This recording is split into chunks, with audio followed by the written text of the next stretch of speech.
Welcome back. Love Boat Project episode 65.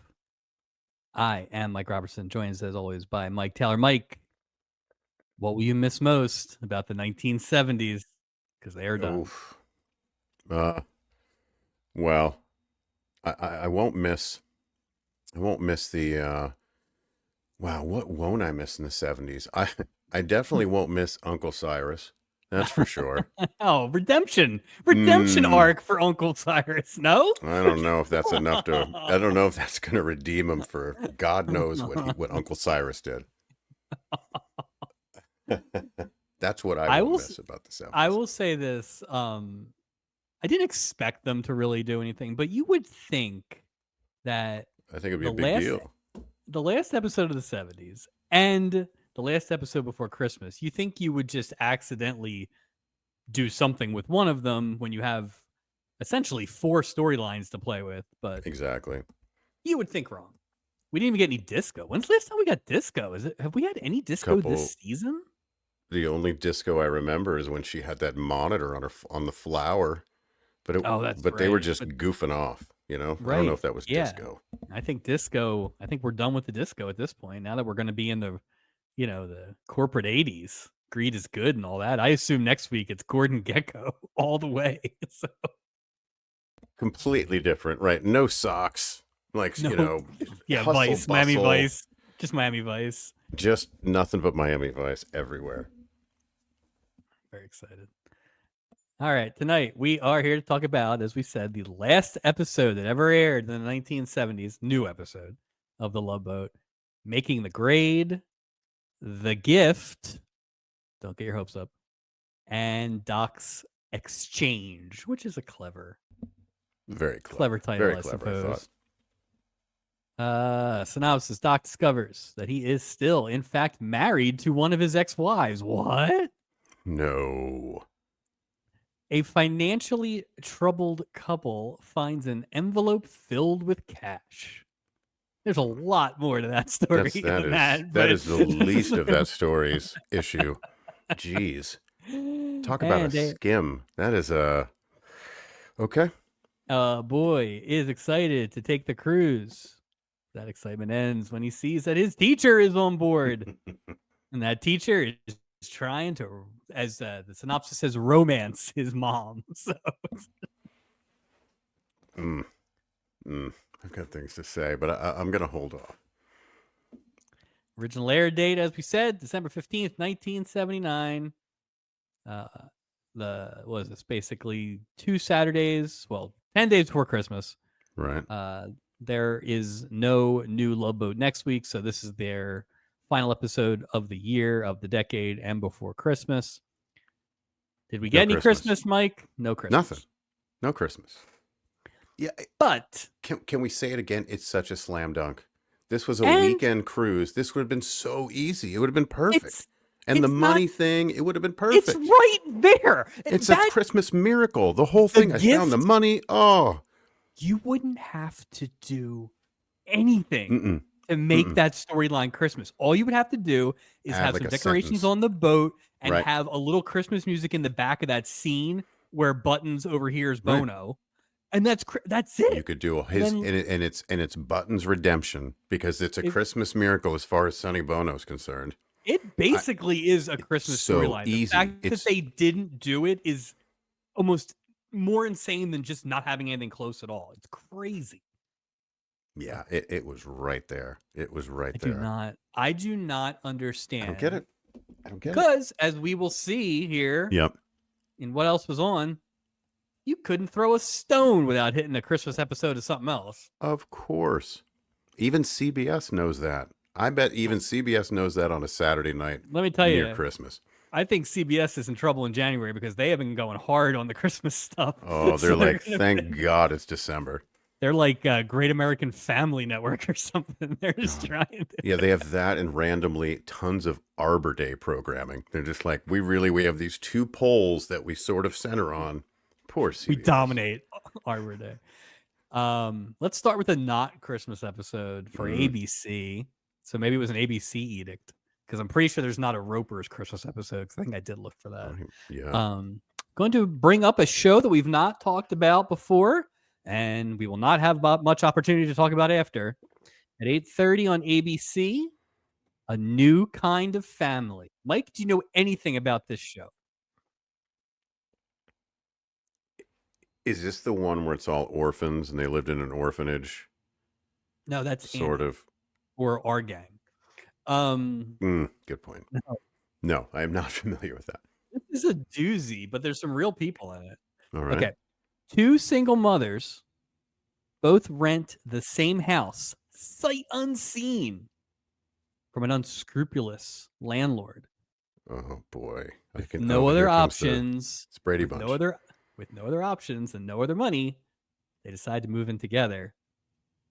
Two moms, and there are 4 total kids. Is one of the moms played by John Travolta's mom, like on Charles in Charge, or Daniel Resita's mom from Karate Kid, like that sort of character? One of the moms is played by someone I did not recognize the name and did not recognize anything they were in. But the second mom is played by the great Eileen Brennan of Private Benjamin. Oh. And the Sting fame. I believe this is right before Private Benjamin, I think. And her son in the show is played by Rob Lowe. Oh, wow. He must have been a young man Oh, at this yeah, point. that's pretty early for him, too. Yeah. This was the 7th of 11 episodes, although there is no indication that they aired beyond 9. So, nice to meet you. Sad to see you go. A New Kind of Family. What was your name again? Okay. All right. Okay. Who's next? On NBC at 9 come o'clock. On, NBC. Where's BJ? Come on. BJ and the Bear. Here we go. Silent Night. Unholy Night. BJ Boy, comes. I'm so hopeful right now that, number one, they're going to mention the bear. And that's kind of all I'm hoping for. But sorry to interrupt. Yeah, I was going to say your hopes are dashed. But Dasher and Dancer. BJ comes to the rescue of a pregnant woman in distress while trying to deliver his cargo load filled with what? Toys. Turkeys. Turkeys. It's like Christmas turkeys, I guess. So frozen turkeys or live turkeys, do you think? It's a good point. Oh, live turkeys would be Imagine great. the bear back there just going taking out all his frustrations on poultry in the back of a tractor trailer. The bear must be pretty pissed too, because like the turkeys got mentioned in the synopsis. He's like, I have second billing. You guys treat me like you don't even treat me like a turkey. But let's go to CBS. As we said, it's been a rough 1979 fall season. Sure has. But they're coming in strong at the end because they found a lane and they are going for it, even though these are what I would call not memorable Christmas programs. So excellent. In a new segment called our last edition for this season. 8 p.m. The Bear Who Slept Through Christmas. What? How is it a Christmas story? If he slept through it, how is that even a Christmas special? Isn't that a January special? Like what? It doesn't even make sense. A teddy bear fights off hibernation in an attempt to stay awake long enough to experience the joys of Christmas. The teddy bear was played by Tommy Smothers. Did the bear yo-yo? Did the bear do yo-yo? Exactly. At 8:30, another classic, The First Christmas Snow. Stick with me on this one. So sounds terrible. All right, First Christmas Snow. Let me get my bearings here. All right. An orphan shepherd boy learns the true meaning of Christmas when he is rescued by a group of nuns. Nuns. We also would have accepted turkeys.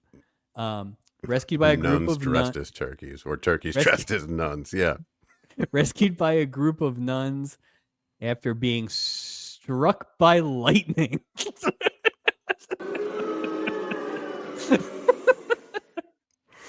No Mm. snow indicated. So, How do they flip that back to 'tis the season? How does that even work? well, I assume he learns the meaning because he's not actually struck by lightning. My And guess then is they get like, superpowers. Like, what, you know what I mean? I oh, don't. there you go. Yeah. Huh? Well, we should ask the lead nun, Angela Lansbury. Oh, see, now I feel bad because she would And like then, bed knobs and yeah, bed broomsticks, and I knobs and love all that broomsticks, and stuff, also and that. I feel Yeah. bad. No, she's Sorry. only the voice. She's only a voiceover. That's fine. Yeah, but she's a charming lady. Finally, 9 p.m. TV movie The Gift. Ooh, all A right. sailor on Christmas. Sorry, a sailor on Christmas leave visits his boozing one-legged father Yes. and his dreamer of a mother in 1950s Brooklyn. So That's we the have whole two synopsis of the things. movie. He just visits. I Hey, didn't want mom. to go. I didn't want to go forever. It's a lot. Hey, mom. Hey, pop. And that's it. It stars Glenn Ford, who I assume is the boozing Oh, one-legged father. Um, mm, but yeah, so we had a that does gift not. TV movie and a gift storyline this week. So That sounds like a terribly boring watch. I would be looking forward to the commercial breaks. Like, can we hurry up to the commercials here? think That sounds BJ and the terrible. Bear is the winner there, but yeah, it's not. Yeah. I definitely don't want to watch the bear that slept through Christmas. So, If you had the options looking at, Love Boat, look at it. Come on. yeah, you gotta go But BJ. but it goes back to the original point of a Christmas episode would have been a slam dunk. Or maybe they're Yep. like, well, they're already watching. We don't have to give them. I think it's bullshit if you don't do a Christmas episode every year, Two especially back years in a then. row. 2 years in a row is Yeah. egregious. With the That's orphans, it was egregious. great the first year. And then, Because so far we've only got Halloween, right? That well, was the only holiday so far this right. year. But Yeah. they love So. bittersweet storylines too. They love that whole Again, redemption. It was so easy, man. you didn't have to do any heavy lifting here. The story was already there. Put some CGI Santa hats on the Carters, and you Or got yourself a Christmas episode. or use that wonderful green screen technology that Bricker and Steubing used later in the episode. For morning coffee? It looked like they were standing inside of a diorama. It was just awful. With beautiful sunlight. All right. Big day for credits because we have a lot of returning champions. I would say this maybe is the highest percentage we've had. Oh, I would completely agree. Let's start, and I will say this: there were a couple names that I knew from this show, but didn't know who they were until I looked them up a little further. First one is Kay Ballard, who plays Jean Redmond. It's the second of her 3 boats. She was nosy neighbor Cora Bass back in the season finale of episode finale of season 1. She kind of chased poor Huggy Bear away, if you remember correctly. Oh, that's right. That's right. She is back again next season. What'd you think of her? What do you think of her as a recurring guest? I will say this: if you remember, she was annoying in that first episode, but that was the point, right? I thought she was really good. I thought so. I thought she played a really, again, I'm probably going to go season of the olds here, but I thought that was really just a solid. Say the same thing. That was a flushed out character where it didn't have to be. So it was a great. Really completely. Yep. Did you know that she will be back in next season as a member of an old time gang back to rob the cruise's vault? So we're gonna have a little purser action, I think. The safe is back in play. Let's go. Yep. And also she was the original voice of Lucy from Peanuts. Wow, that's interesting. Which very interesting. Well, now I'm just gonna. I almost need to watch it again to hear her voice. Wow. Well, the problem is original voice isn't necessarily the voice that we know, though. I don't know, that's but it's either. possible, I didn't know there were multiple voices of Lucy, to be honest with you. That's like the least contemporary cartoon. Like that cartoon didn't they have classic episodes, but it never really evolved it's sort of stuck in that time, you know? That'd be weird if they tried to modernize it. Like, hey, man, like when they did with, Poochie, you know? Hey, Uh, kids. hey, speaking of Sorry. terrible ideas, Yeah. Ronnie Blakely plays Sally Carter. Yes. This is her Yes. only boat. She is an Academy Award nominated actress For acting? She won for for acting. acting. Really? So she was in Nashville, which was a 1975 Robert Altman movie. Now I think she played a singer, but that was like her first major role, and she was nominated for an Academy Award. We're not going to beat up on her, We're but not doing that? No. Okay. No, no, no. We're not just going to do saying, that. Yeah, yeah, yeah. not the. Once again, I think ever since I said, "Boy, I'd like to see some musicians on this show," it has been a litany of terrible acting musicians. So, It is the definition of careful what you ask for, because uh-huh. it has been bad. It was not McCoo bad. Mm. It was not Tennille bad. She got a little better as it went on, but she didn't have a lot to do either. Oof. But I don't think it would have been better if she had had more to do. But No, she just hugged a lot. yeah, That's all she did, a lot of hugging. She played Marge in the original Nightmare on Elm Street. Who was Which Marge? I couldn't tell you anybody's I don't know names who in that that is. movie. Yeah. Yeah. So It's the Kruger Project, that question. Yeah. Sonny Bono is back as Benny Carter, third of 4 boats. He is back for a 2-parter in season 5, which also features Ted Knight as a Ooh. stubing military rival. I am Oh, already I can't very wait. excited I for wish it that was one. on now. I know. We should stop Oh, we should this and just watch do that. a watch along. Not do a show. We won't even do a show We won't about even tape it. it.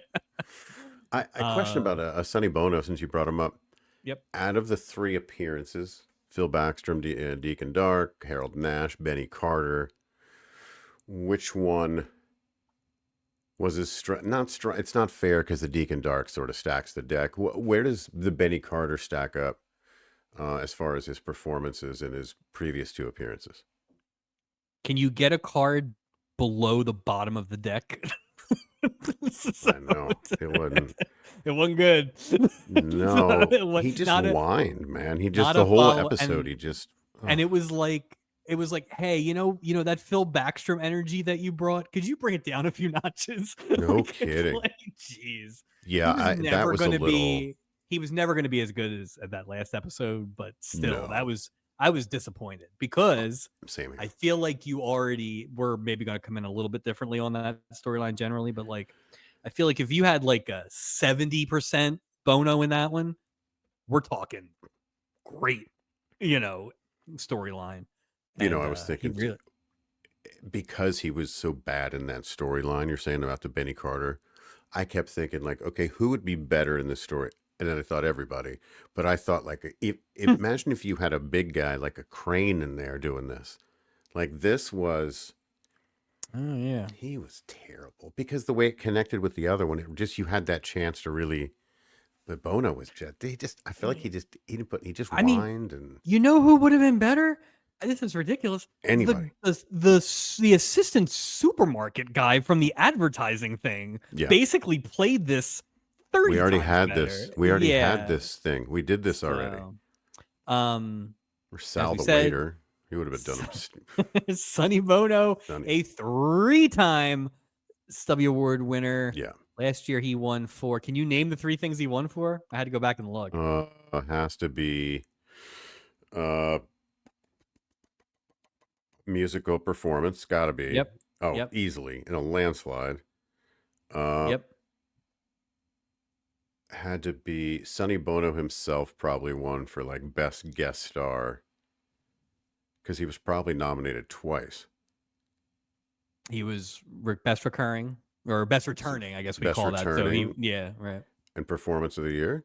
Yep. Was he like best performance of the year? MVP. Jeez. He was the MVP. Yeah. So there you go. 3. Imagine that well, I do. I mean, it is equivalent to an Academy Award. I don't know that Exactly. what is it, Yeah. I mean, MoRat, whatever it is. yeah. But that's a pretty. That's a Too Yeah, bad he's three's a not around lot. to see that run, huh? Yeah, I don't.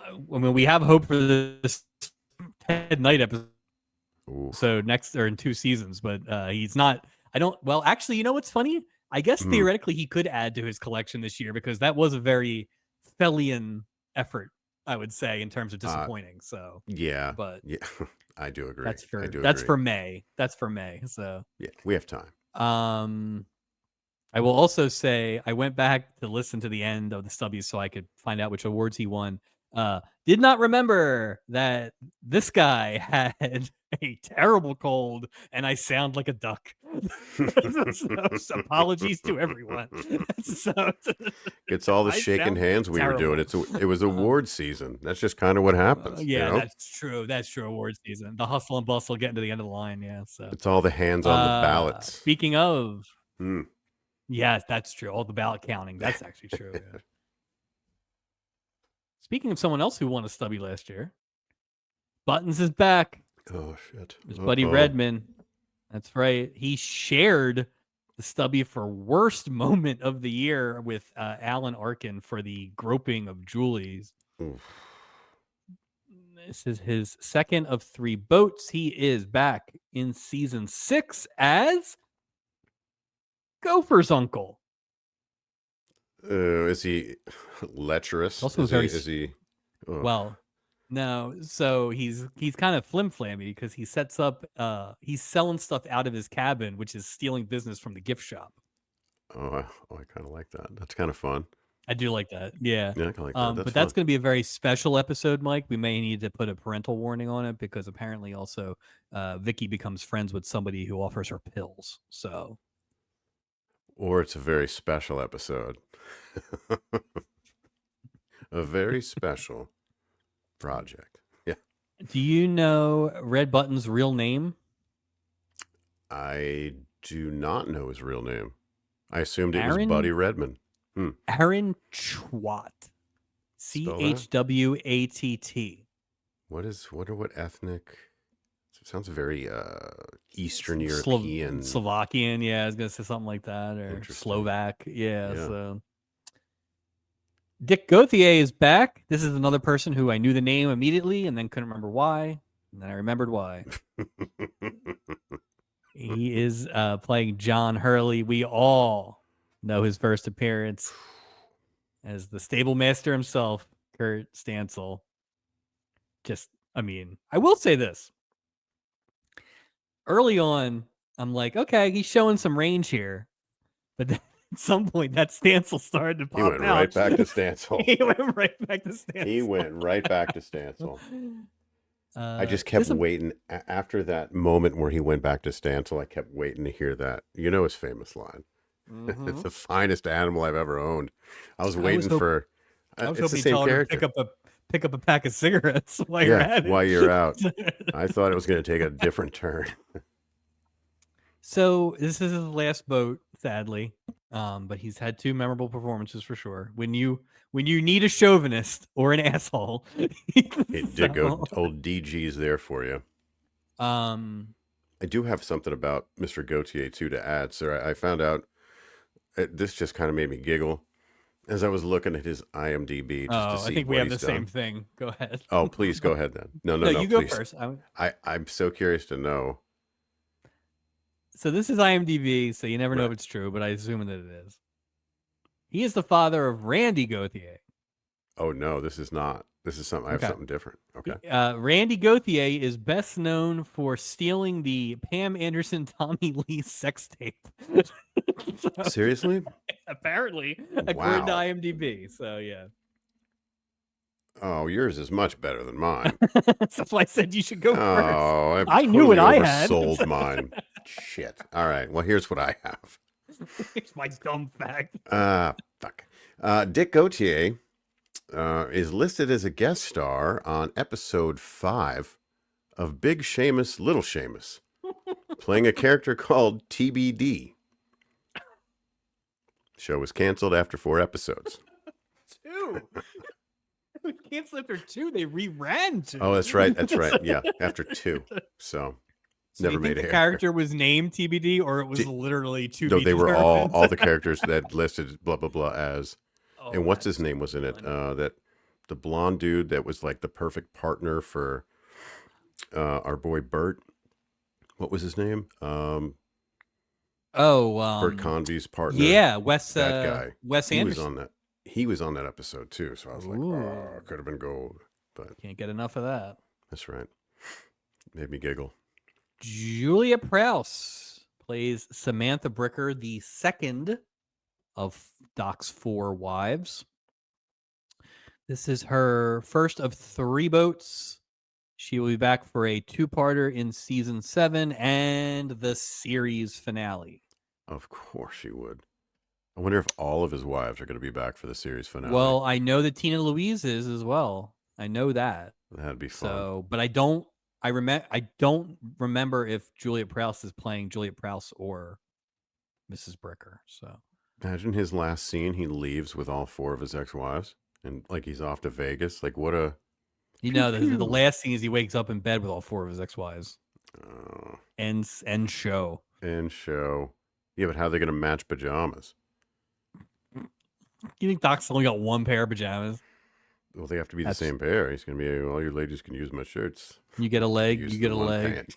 Yeah. Well, who's gonna wear his socks? That's what I'm. And be under 4 different blankets. He's Those so blankets chilly. were bullshit too. Yeah, just get one. I think good he's still blanket, sick Doc. from the neurovirus he had a couple Something. months ago. What's wrong with you, dude? You're in the Pacific Ocean outside. I am of Mexico. always cold. I'm not 3 blankets cold. That's like, come on, Doc. Shut the window. Juliet Prowse was the first ever guest star on the Muppet Show, which means I watched that within the last few months. I cannot say I remember. The only thing I remember from the first few Muppet shows was they used to give the star a Muppet of themselves at the end, which was pretty cool. Wow, But they only cool. did that. They only did that for a few episodes, so that was disappointing when they stopped. But I'm glad we didn't start that. Jeez, how much work that would be. Oh, hands would be all full of holes from needles. I'm not a good what are we gonna do? crafts person at all. We're So. done. Yeah, good luck with that Muppet. Go ahead. Sorry. She was also mauled by a tiger while rehearsing for Circus of the Stars in 1987. I didn't think they used real tigers. I thought they had like actor tigers in there. Are you kidding me? Maybe that's why you think that now. How dumb do you have to be to get? Stop it! You're an actress and you're going to get in a cape. Come on. She was probably brushing her hair. 5, 6, 7. Or doing sit-ups. Jessica Walter is back. Yeah, big fan. Big Madeline fan. Harris. This is her second of 6 boats. She is an all-star. Season 4, 5, 6, and 8, including 2 2-parters. So we're gonna see her a lot. She's royalty on this show. Which we saw her in season 1. She was the first person to ever really lay with Meryl Streep. So, and you can tell that that's what happened because she's back with a completely new hairstyle because she doesn't want to be recognized. She doesn't want to. Not changed her name, new story, everything. Yeah. I did not know this. Maybe I did, but I didn't remember it if I did. She played Jack Tripper's mother-in-law in Three's a Crowd for 8 episodes. Interesting. Yeah. She's also one of my favorite shows is Arrested Development. She played Lucille Bluth.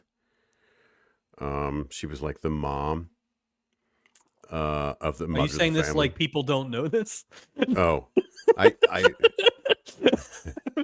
I mean, yes. I mean, the way you were saying it was... Wait, it's 1979. Oh, I see what happened. Good thing I have my stress ball next to me. Hang in there. Finally, Kernsing, another one for a child.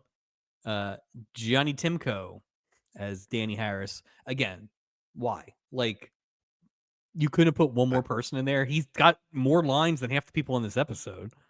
He had way more lines than Julie did in this episode. I mean, he was and Isaac probably combined.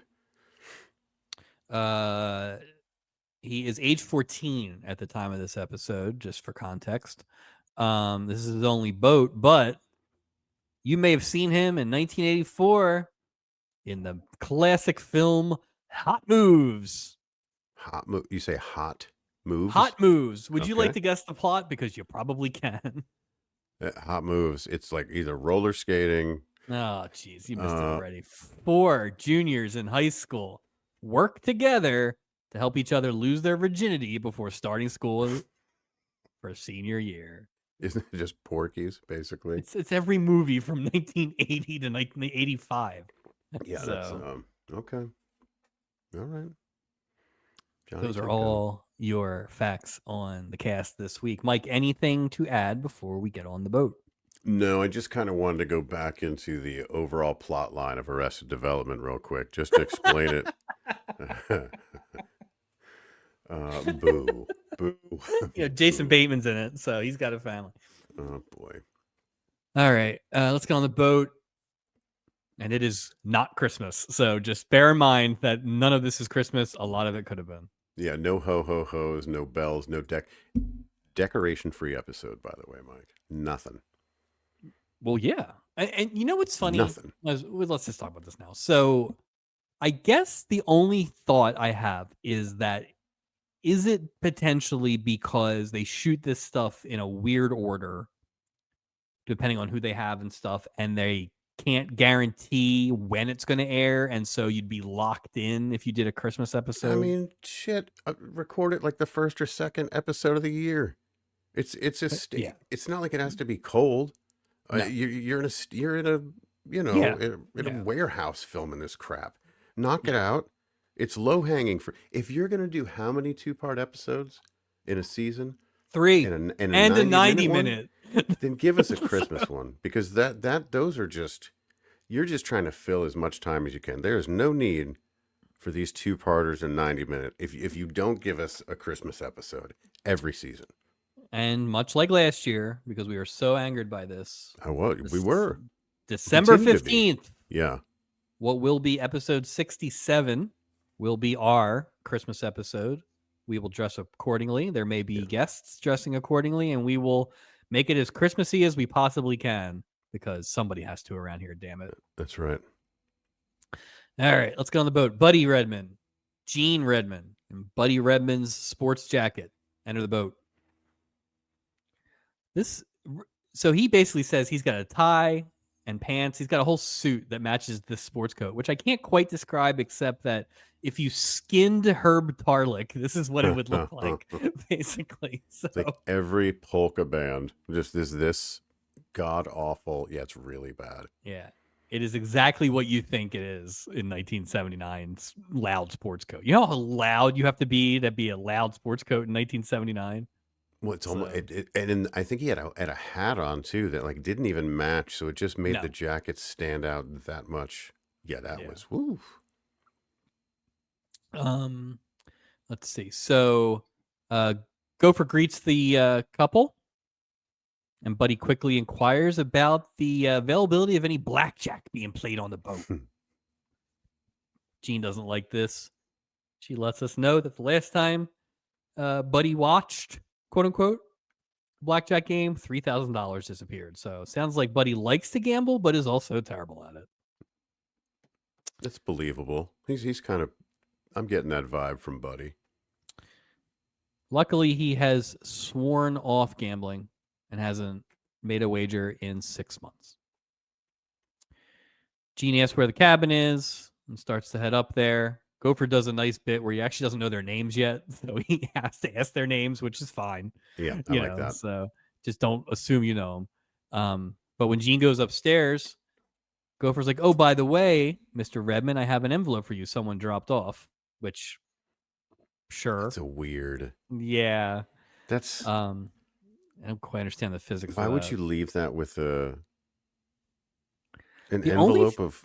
I don't get that at all. The only thing I can think is this guy is definitely trying to avoid his wife knowing about the gambling, so he couldn't like mail it to him or drop it off. But you couldn't just go pick it up somewhere. He's gonna wait till she's with him, and he's got to be extra. Like what? That just didn't make any sense. There's too many hands touching that much cash. It just made me uncomfortable. Yeah, so he gives him the envelope, and it's a lot of cash, which turns out it's from his bookie. So I guess it's his winnings from his bookie, which they never actually say. Right. They almost made it sound more like the bookie wants them to bet. Which Yeah, doesn't make it any was. sense. They didn't. The So lines were muddy. You didn't really like. Wait, what? Did he win that? Does he want him to spend that on something? Like, is he yeah, what? I don't know what he get wants. get me pearls, pearls from the gift shop. It's that gift Please. shop. I've heard wonderful things. Oh, I'm out of Macho Beast and I can't afford. To be fair, this boat is very expensive this week. So, What happened to the $35, oh, $39? nope. Sorry. It's $1,000 a ticket this week. What? And it's only a weekend cruise because they say that in the beginning. I'm like, how? Okay, it's an $80 weekend. It's a piece of cake. How? It almost cost more for one ticket this week than it cost the entire Santini family for Thanksgiving last year. That's true, including the chicken. Stubby nominated chicken. Great chicken. After Buddy walks out, Isaac comes past him and arrives with his hands on his ears because that's how loud the sports jacket is. So loud. Womp womp. A lot of womp womps in this one. A lot of I do enjoy a womp womp. I know you do. But I think they were hitting their quota for the year. Yeah, so. That's it. We're gonna get them all in one single episode. Yeah, there were a lot. We join Julie mid customer service as she is trying to help out the Carters whose luggage got lost on the airplane. So for the second week in a row, at least third maybe, people flying into the cruise, which I do appreciate it not being a local bus. But again, you're already tight on cash and you're flying in and taking a cruise. That's a good. You know what? I didn't even take that into consideration as far as because I would have something. How much were flights? Were the flights free? Where's this guy? How much money was in the petty cash fund? That's a little more than petty cash. What? How much was $2,000? It's whatever was in the $1 Million Man's office. Right. Dribble this basketball 5 times. It doesn't make any sense. The guy, Teddy Converse, that guy. Bobby Adidas. Yeah. It is weird though because it's just like the money doesn't. I don't know. This doesn't add up. This part. This is the worst version of it. Like it ping pongs back and forth sometimes, and we always talk about how like highfalutin celebrities and baggage claim guys are on here and everything. Right. But this is ridiculous, and we'll get to the specifics. Detail. But yeah, it was actually too much. Too much. Right. Like stop. Yeah. It was almost fine until he was like, "Oh, this can help me stay out of jail," and I'm like, "No, not unless you have other crimes that you have to cover." You already stole it. They're going to bring money back a week later after you get back on a flight. Isn't he going to spend that? How's he going to get back there with cash in the 70s? How are you going to get back? You're not going to walk back. Well, he paid for the plane already. I assume you paid for the plane. I don't know. Maybe now that he thought this was going to be, the plane actually makes it make more sense because then he takes all the petty cash, he buys the airline tickets, he buys the cruise tickets. Wait, well, why doesn't he just take the money and get off the boat in Mexico? Why doesn't he not take this shitty cruise? Who cares? Didn't we learn anything from Sneed? Wendell Sneed did the same thing. He put his house up for mortgage. I don't even know what's worse. It's awful. It's bad. It's bad. And this guy doesn't even have a marked deck. You know what I mean? He's never going to make that money back. And the petty cash here is empty. They just had surgery on the ice bucket last year. So. That's right. Oh, God. Sonny Bono is very angry about losing his luggage. He threatens to sue everyone. Everybody. Like, it's not Julie's fault. It's not the Princess Line's fault that the airline lost your luggage, man. And here's a tip. Don't check your bags. I never check bags. I never lose luggage because I never check bags. He's the king of bad decisions. I'm going to steal money to go on a trip, and then I'm going to check my bags. What are you, dummy? You just you're 2 strikes in already. You're going to marry the most boring woman in the world. Well, if you didn't that's why they had to check a bag. God, wait a minute, how did the guitar get here? I don't know. I was thinking that's too big for a carry-on. what are they doing? You couldn't have stuffed a shirt in that thing just for later, just in case? Just in case. Yeah, these just, since she's an Oscar, stop it. Stop. I don't know how she's terrible. Just, Julie's solution to this, and maybe this is an actual thing, but also you have a gift shop. Her solution is she's going to go around and ask passengers that's, of what the of hell? like sizes if they can borrow some clothes. Benny Carter's No. like, I don't want your charity, man. Well, isn't the only thing they got was just the jacket for him? Like they were like, here's some clothes for you, this awful jacket. Forget the money. I guess maybe a Like dress what? shirt and a tie. Yeah, but like they should, you know what they should have done? He should have had to wear what oh God, who's the fat guy? I can't think of him. The comedian that was Shakespeare in the thing that he had to wear the big suit. Oh, I know what you're talking Why am I about. Yeah, blanking on his name? I got nothing, but I know what you're I can talking see about. him. Oh, it's embarrassing. I can see him right there. Um, all right. So Danny, sorry. So Benny, like I said, won't take charity. Julie, um, is still gonna go around and ask, and then Gopher pops Mhm. up. He's like, "Hey, what's the problem?" And they're like, "They lost their luggage." And he's like, "Kiss that stuff goodbye."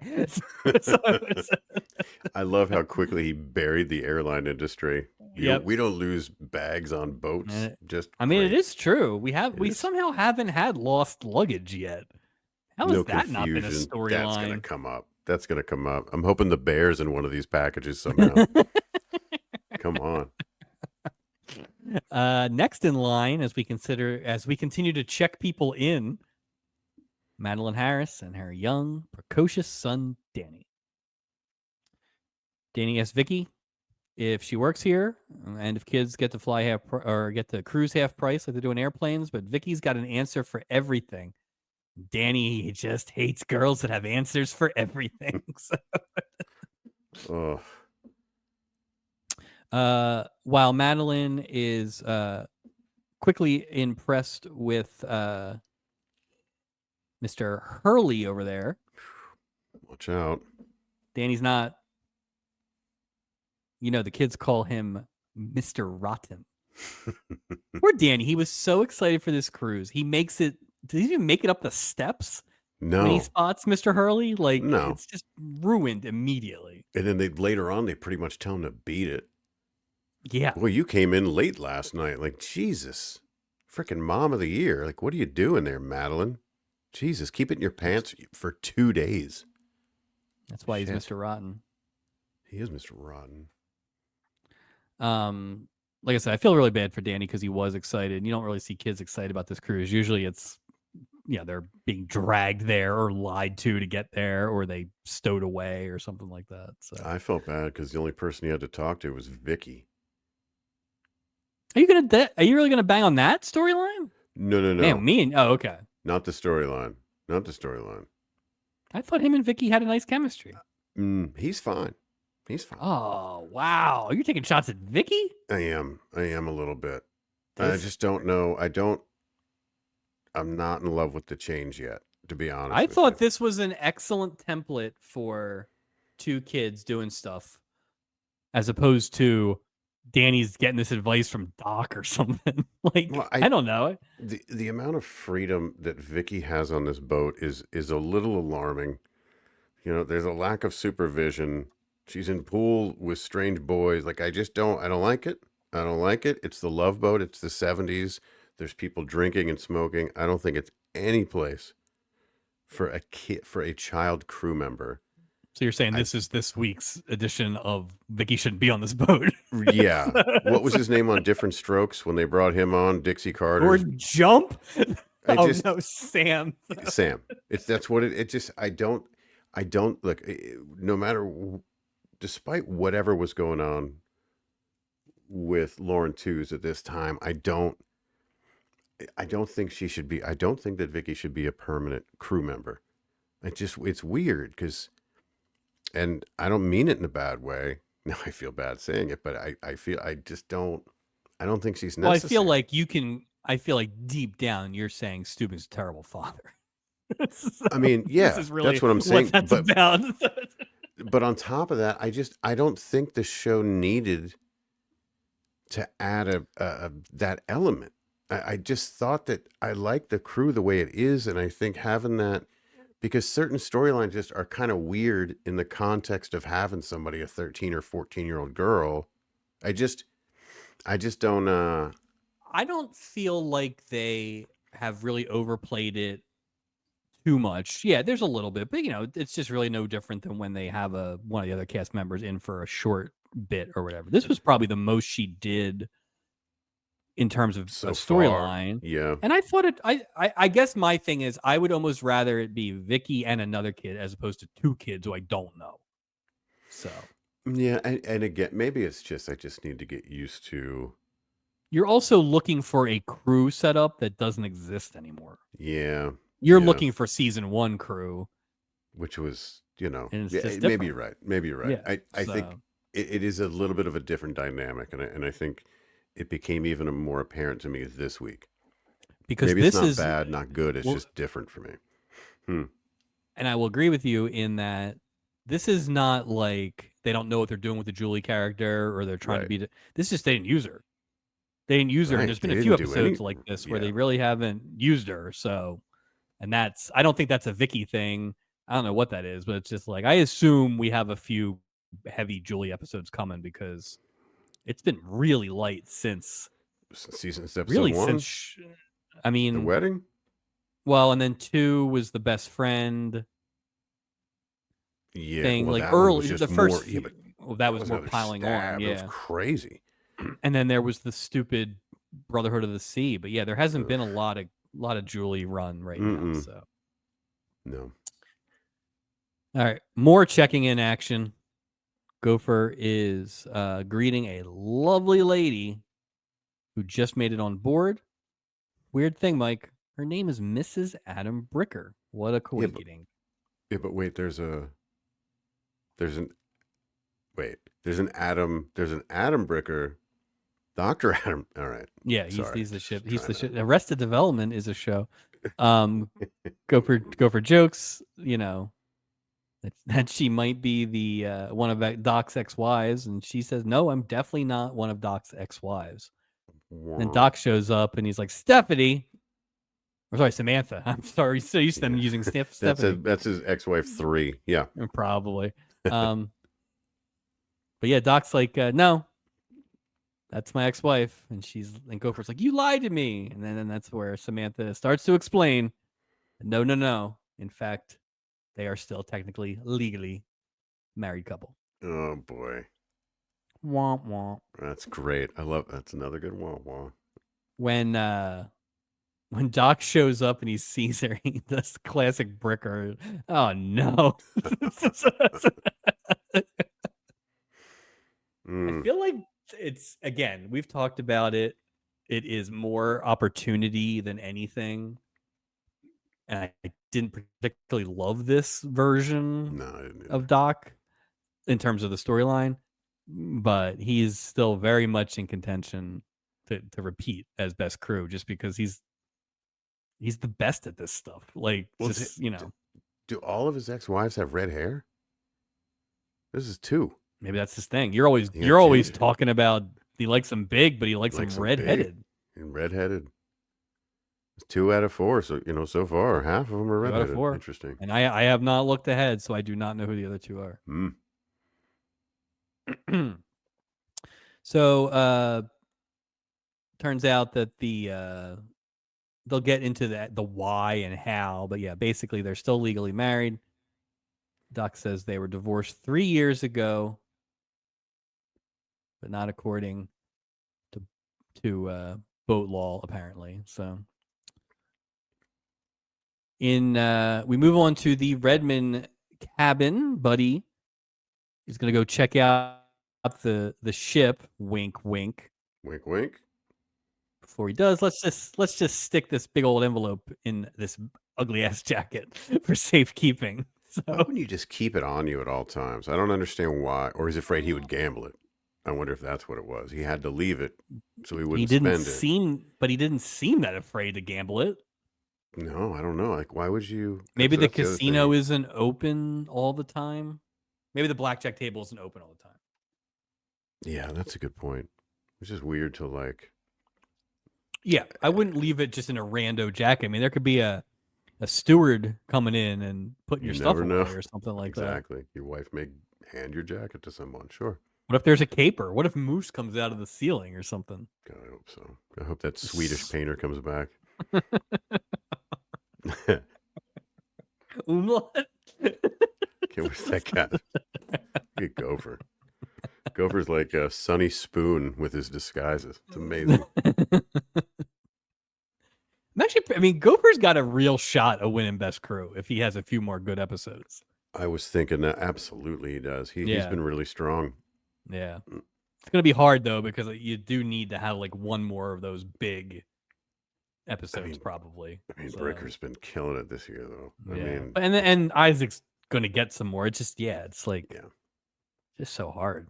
It's funny we don't even bring up Stubing's name in this conversation for best crew member. It just oh no, you know. Well, I'm never gonna get you to. I'm never gonna get you to agree, even if I do. So. Hey, listen, if there was consistency in character and he wasn't such a goofball all the time, and like his credibility is always questioned in my book. I mean, we'll see. It's not this year. This is like English soccer. This is all about relegation this year. We have 6 crew and 5 spots, so that's the real pressure cooker now. Well, let me ask you, what would it take for Vicky to win? To win? To win. What would have to happen in your mind for her to win that award this year? First year in. Not even a full season. It's impossible. It's impossible, right? I mean, she would have to have like 3 Vicky episodes that she knocks out of the park or something like that. That it's just it's just opportunity. Like that's nothing to do with her performance. I actually think she's been very good for what they've given her. But I wonder if we can like loop in FanDuel on this. You know, we can be like, what's the over under on Vicky? Well, I guess that would mean hard to. Yeah, it's also hard because we vote. We could just make billions. We could look ahead. Never mind. That's a terrible. Well, it looks like Vicky won. How about that? This is why I can't gamble. As Buttons leaves the room, he runs into Julie, who is asking for a favor, and luckily, we don't have a repeat from last season. This is the only interaction between those two. Yep. I was a little worried, but yeah, I didn't think they should have shared the screen, kind of like a Pacino De Niro kind of thing. Like, don't. Well, she had just kicked him in the nuts, like not even any context for it. Yeah, you look just like. Yeah, Julie actually is there to ask for any clothing for Sonny Bono and his lady friend, and Gene is all too happy to hand over that ugly jacket. There you go. Take that ugly ass jacket. Meanwhile, wouldn't you feel, Mike? There has to be a reasonable. Wouldn't you feel an envelope with that much cash in it if you pick up a jacket like that? And I don't mean to be petty or focus on something petty, but I had a real hard time. You are thinking of a light, thin jacket, not a 1970s material sports coat. Those things are heavy. That's a good point. I didn't think about Mike, that. As we'll find out later, there's not that many bills in the envelope. So it's true. It's true. That is true. I believe it's 14, 8, and 10. Yeah. That's true. Meanwhile, the Carters cabin, Sally is playing a very, very sad song for like 5 seconds. Awful. This is like this is the same length that Sinatra Jr. played. Ugh. So I guess it technically counts as a musical entry, but like I didn't even get enough time to know if I liked the song or not. Yeah, I mean, I didn't hear enough to like it. I'll tell you that much. I don't know where it. Yeah. No, I need more than I need more than like a stinger. Yeah. So, then she starts to act. and immediately I want her to start playing guitar again. Sing the rest of the song. Finish start the singing song. Witchcraft. I don't care. Like, so Benny's in a bad mood. And it's more than just the luggage, and it's more about the money. It's that he's turned to a life of crime. Such a, what are you doing? It's so stupid. So Benny admits pretty quickly that he stole money out of the petty cash at work to, I am now assuming, pay for the flight to Los Angeles and the cruise tickets. Mainly because Sally wanted to go on a cruise. I mean, this is like this is a damn mess at right least here. with Sneed, right? Right.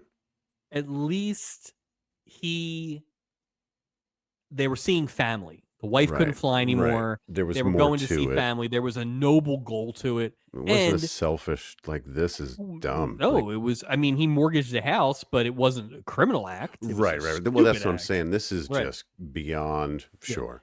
I agree. You could have had the best cruise, and you're still in trouble when you get back. Like, so. Yeah. Well, but I don't you're even not think going to have the best cruise. So. But I don't think the money, just because you get the money, doesn't fix the problem. You already did it. That's what I was just like. That doesn't. You know what I mean? Like I don't. The only way this even works still is if you somehow. The only way this even works is if you wire it are to like him or something. No, I think it's literally you're the last person out of the office and the first person back in the office, and you literally just slip it into an envelope into the drawer. That's the only way it works. Because they keep painting this Fogler guy as this hard ass, but it's like, no, you stole $2,000. And just no showed work for like 2 weeks. Money's gone, and wait, you're on vacation. Wait a minute. What? Benny was going to replace the money when he gets back, but Sally's like, well, how were you going to do that? And no answers there.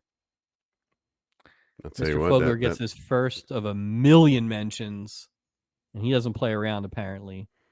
And he's going to throw Sonny's ass right in the slammer. So I think that he was going to end up going, if he didn't find his money, he was going to himself in Mexico, is what I think. Oh, wow. He's not coming back. Something like that. Just some weird something. Why would he come back? Hey, welcome back to Los Angeles. Oh, I don't live here, and now I don't have any money. Like, what? The whole thing. What are you going to do? They should start a new life. That actually would make sense. That's what I'm saying. I know a restaurant that's hiring. They don't serve any alcohol, though. Sally asks why did Benny do it, and Benny's like, he wants to take care of his wife the way that other husbands take care of theirs. Bunny said he was afraid of losing Sally, but she says that all she needs is his love, which probably is something Benny would have liked to have known yesterday. Yes, thanks. Well, can we get off the boat now then? Jeez. Can I borrow $2,000? How about that? Yeah. Good Lord. Let me just say, this guy's a piece of garbage. Benny Carter sucks in so many ways. Yeah. Why would you do that? Why would he tell her that? Well, he's very dumb to he's start. Very dumb. Right? He's very dumb. So that's no way to go through life. I can't imagine the breadcrumb he left from the scene of the crime to the Pacific Princess. Just must be, I am here, like stickers with arrows. Kind of all these brochures on his desk. Just welcome to Mexico via cruise on the Pacific Princess. It's when Jacqueline Smith got kidnapped in the Charlie's Angels episode. That's right. And she took the lipstick and circled the X. That's what it is. This guy is the worst. He's so whiny too. Well, that's actually the thing. It's low energy whining. That's like the worst combination. Like, be high energy whining at least, or something. It's just, but the storyline gets a lot better, and I do enjoy it. It's just him. I know they had to, and they kind of had to set this up, but it was a lot of like, well, I guess it's our money. I don't know what. Well, I guess it's not our money. Yeah. So, Stephanie is explaining to Doc how the divorce isn't really a divorce. Turns out that lawyer was a scam artist, and he was doing this to other people, and now he's in prison for 10 years. $500 was the official cost of a divorce in 1976, at least according to what Doc handed over. Doc's pretty free with his money. Very free with his money. He's throwing 500 out here. He's throwing it out later for child support. How much do you think Doc makes? Like, he's a doctor, but he's a boat doctor. But, like, is Doc the second highest paid person on this ship? No. I bet you like the pilot, the guy driving the boat, is the highest paid guy on that ship. You mean Merrill Steuben? No. I mean the pilot, the guy that actually drives the boat. I think that guy and like the engineer, which is somebody we've never even Santini? met. No, Santini was an engineer. Yeah, that's right. I wonder. I'm but just wondering how. Imagine you'd make. He had less. no money to pay for the cruise. That's right. Oh, what do I do? All I got is a life. Yeah. Yeah. I don't. Julie might actually have the. I feel like Julie has the most money. You never hear Julie. She never leaves the ship anymore. She doesn't leave the ship. Well, she just writes. Last time she left, it went really bad. She just buys stacks and stacks of loose leaf paper and just writes Julie Chanot over and over and over again on both sides. They don't show her cabin this season. It's a nightmare in there. I may have accidentally learned something about the end of Julie's run that will haunt me until season 7, and I hope it's not true, and I'm not going to look again, but I may have accidentally looked at something. Do you want to share this, or do you want to hold on to this? Do you want to know? Should I know? So, well, tell me if you want to know or not. Why not? That way we can be even. So I was looking up somebody else for one of their episodes that they're on, and it's a late season 7 episode. It's not the last one, but it's one of the last ones. It's deep. Right. And Julie runs into Jack Chanot's brother on the boat. Oh, no. That's all I know. Oh, no. Oh, I wish you didn't tell me that. I told you. I told you. Oh, I can't unknow that, and I really want to unknow that. That's uncomfortable. Oh, yeah, I think deep down I was always hoping that it was just an off-screen Tony Roberts thing, but now I'm a little concerned that it's not. No. Oh, that could be really bad. Yeah. Oh. We can Men in Black you if you need to. Yeah, let's do that. All right. So we're back with the Carters. Julie drops off the clothes from the other passengers. Benny does apologize to Julie for being such a bastard at the beginning, which is nice. It's just that whiny. Yeah. Sally tries to come up with some ways that they can pay off Fogler, like a weekly payment plan and stuff. And it's like, well, no, if you're having a conversation with him, you're already screwed. Like, my guess is, like, if you don't get this money snuck in, you got no second option. You got to kill Fogler, I guess. Or never go back. Wherever you flew from. I think it depends where you flew from. If you're that broke, why don't you just move to Mexico and start a new life? She's got her guitar. Well, if you're that broke, why don't you go to a local cruise? Or why are you getting on a plane? Don't go on a cruise. I'd love to know where they don't get on a plane. What if they live like in a lake town? They live on the Mississippi River. That's what they do. Makes no sense. What if they live in Acapulco? Gulf Shores, Alabama. Oh no. All right. Anyway, all her ideas are terrible. And they're not good. Yeah. Benny knows this. So just when things seem their lowest, what should appear? Right on the floor, Mike, a big old white envelope, and that envelope's got a lot of cash in it. $2,000 to be, in fact. Wonder what that was worth. You know how they do those. I should have looked that up. That's a good. I wonder what that is. $80 million. Yeah, play at home. Project@gmail.com. Let us know. Yeah. We could. Yeah, we're not gonna look that up now. I should have looked it up before, but yeah. Sally says that they should obviously give that money back to Julie. It clearly came out of the clothes that they just got, but Sonny's like, hang on a second. I kind of like this part. So his theory is that it possibly could have been under a bed Mm-hmm. from a previous cruise, and then popped out. So it wasn't there a minute ago, but then it just kind of blew around. Is that what he's Well, basically saying? well, my problem with it is just we've never seen the underneath those beds. Oh, you Like think they they've might have always, the yeah, blockers? like Yeah. a hotel kind of like built in, so they don't like. Why would Were you they have were just a those metal frame bed? invented? Were those invented in 1979? I don't know. I'd just be weird to have like just. I mean, maybe they do. It was just weird to. In my mind, they did. Which who knows if I'm right or wrong, but I just felt like that That's was a good weird. that's a good question. I feel like that would have been a real plot hole.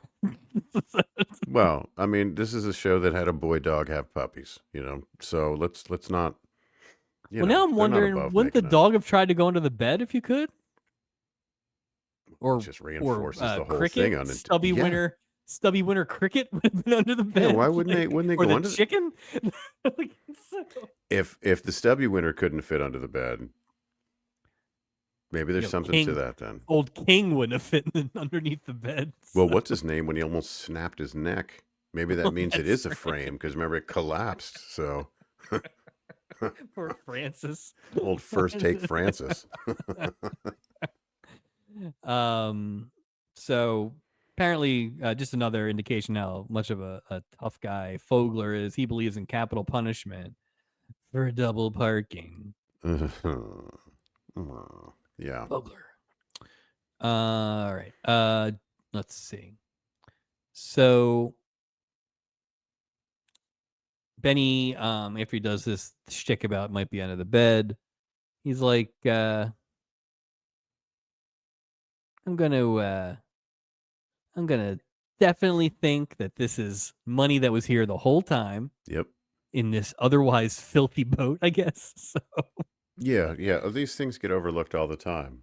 yeah, Envelopes of cash that and weren't that here literally 2 seconds ago. right, and that's the end of a pretty quick, tidy first act. So we had more of an even breakout this week, which I is liked it. I don't. yeah, I hate I don't I like hate those those 20 long minute first acts. starters. Yeah, It makes everything drag. And it's like, yeah. oh shit. But no, this was a perfect And good this timing baby on this. bounced around a lot in the middle, but still, at least it wasn't a 20-minute opening act. So. I felt like it as a whole. The episode moved really well. As More than not, I will say that. It's never going to mm-hmm. be, it's never going to feel as good for the person who does the notes as the person who doesn't. But That's a very good point. That's a very good point. Stop and pause, and then play and yep. pause. Yeah. All right. Oh, so much. Act 2, it's dinner time, and Danny is ready to enjoy a steak. It's almost as good as mom makes, Mike. But nothing goes worse with steak than your history teacher who's flunking you and fucking your mom.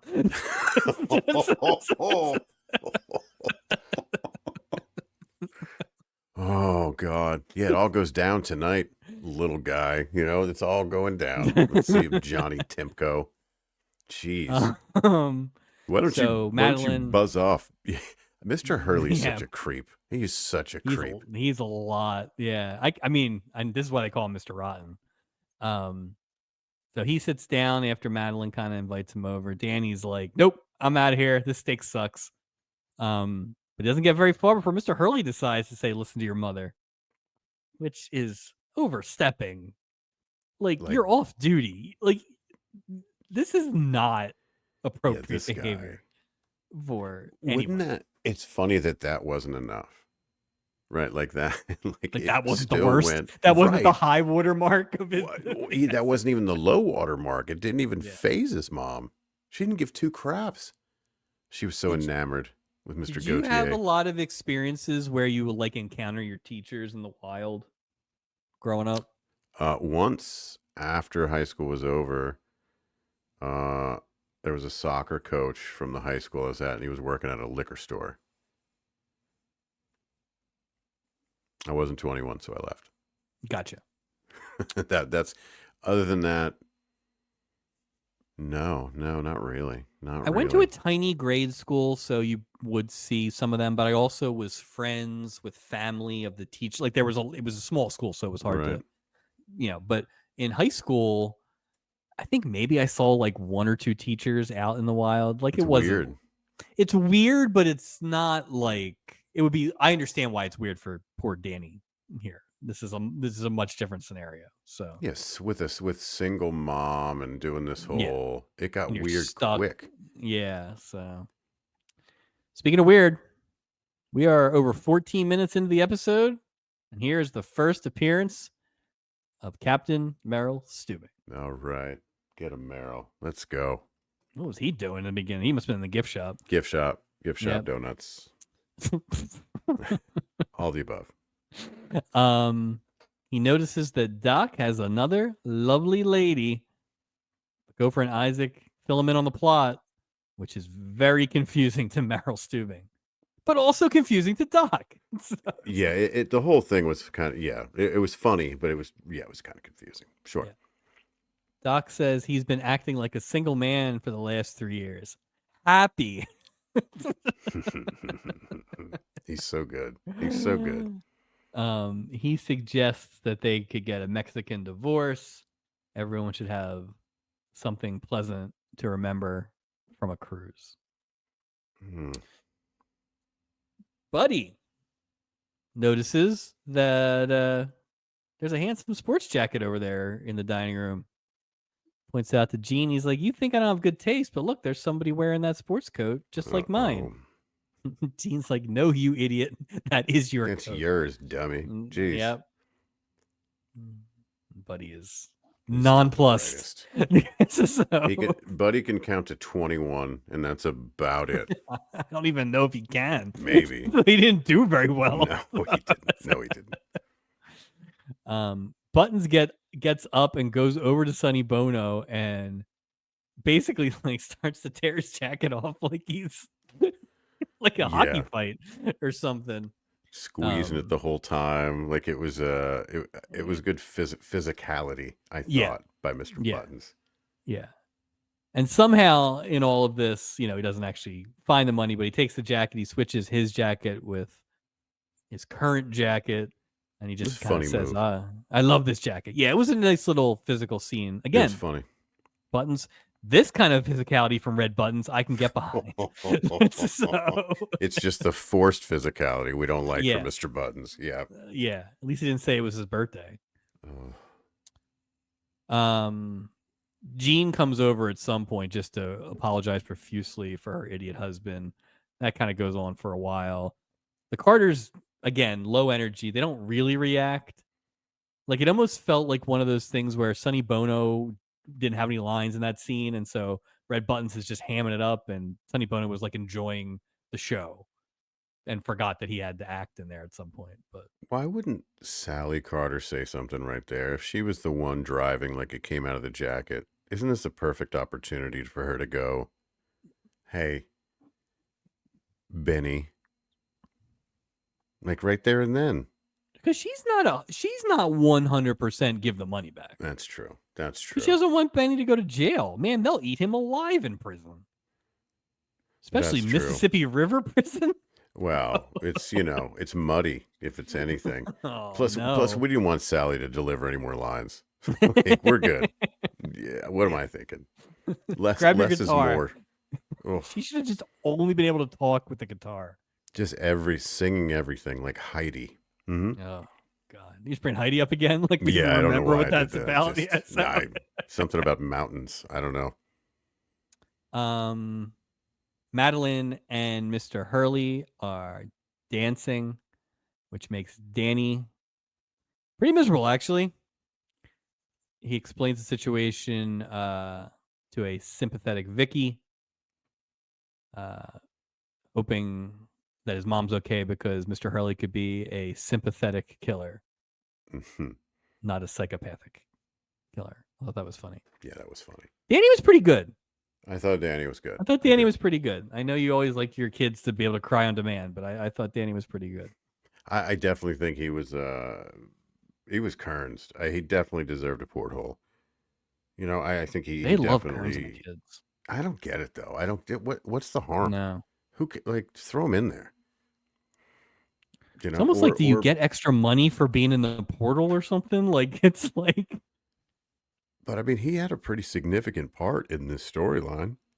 So I don't know. He had more lines than Sally Carter had, Best and delivered them kids so better. best kids so far, the gymnast kids, right? Like that's the Oh, best. McKeon and McKean and whatever Tall his Glass name was. OJ. Yeah. Yeah, the guy who almost got his ass whooped by Mr. Barrett.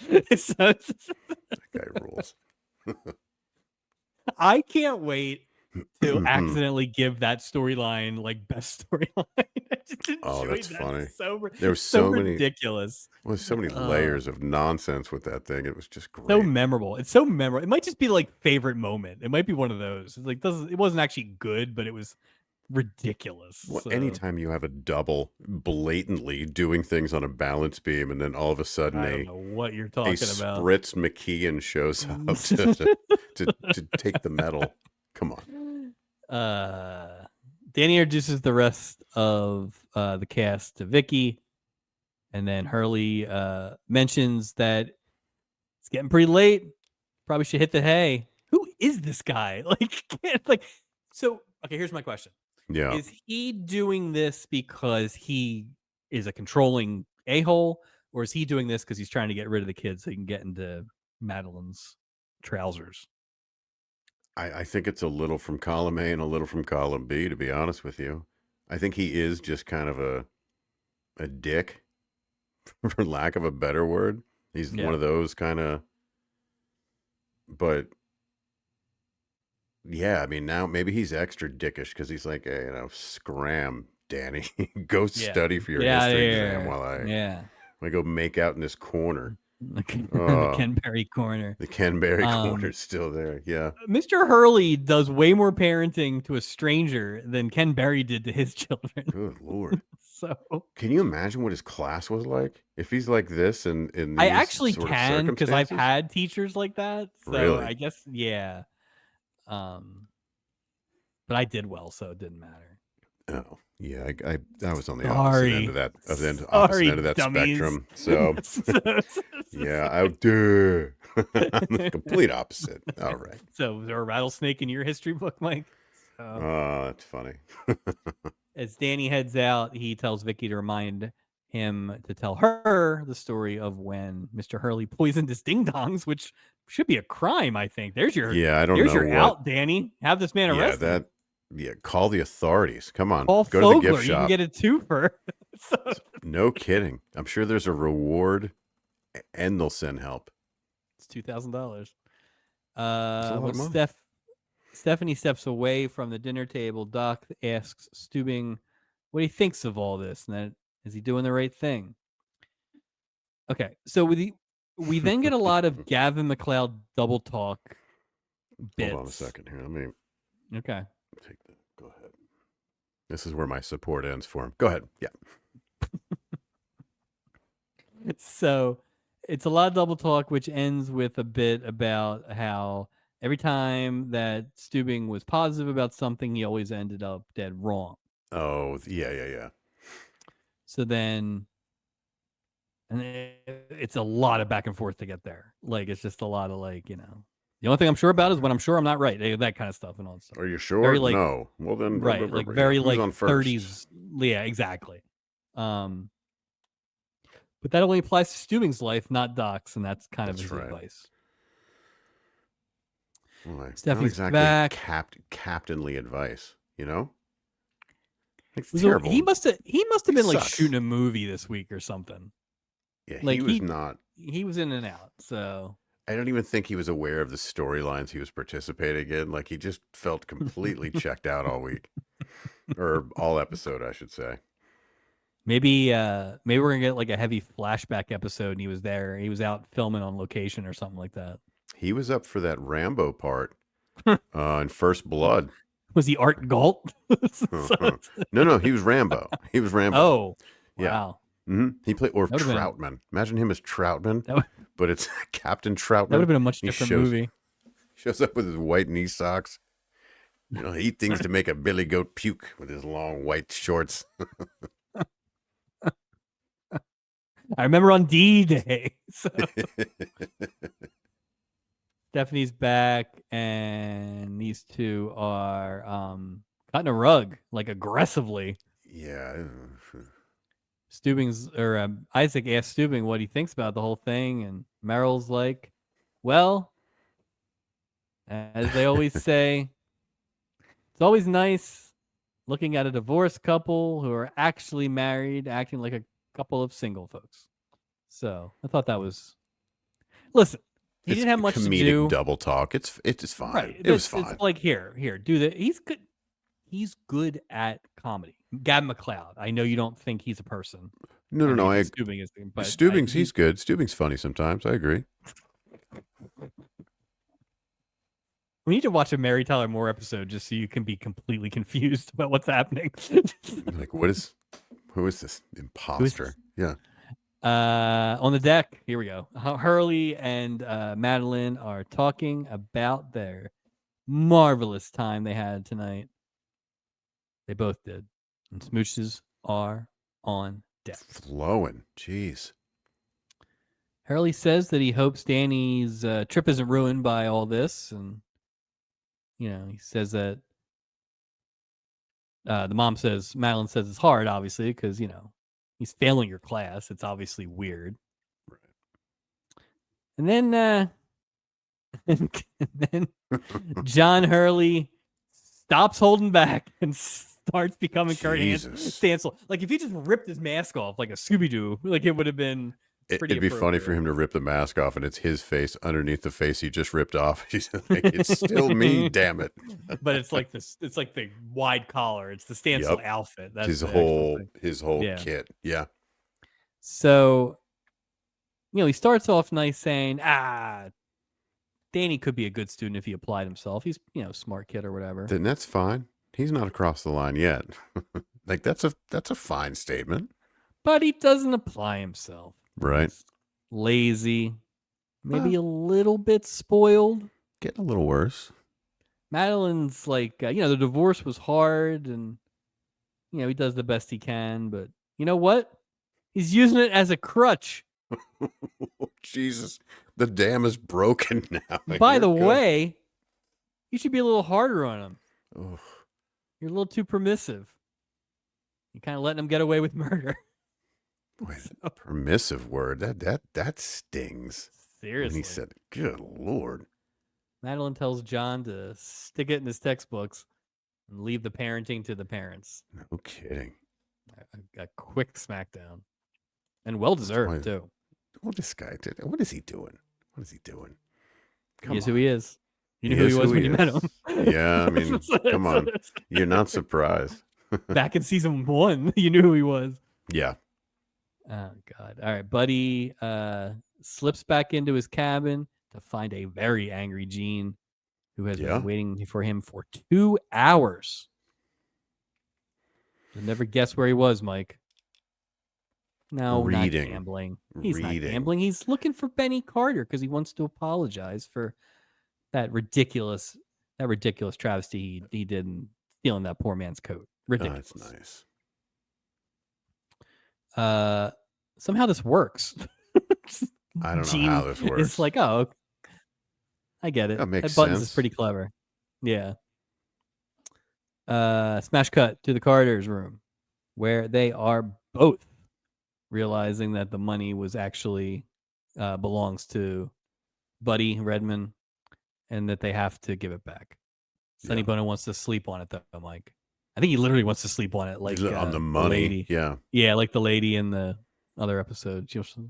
If he was smart, around he in it.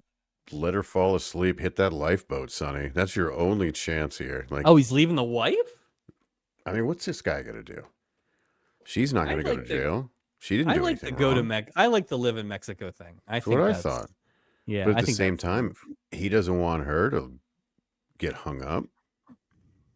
Oh, you think if they move to Mexico, she becomes implicit? Kinda. I mean, aren't you an accomplice at this? Well, aren't you an accomplice because you're on the cruise at this point?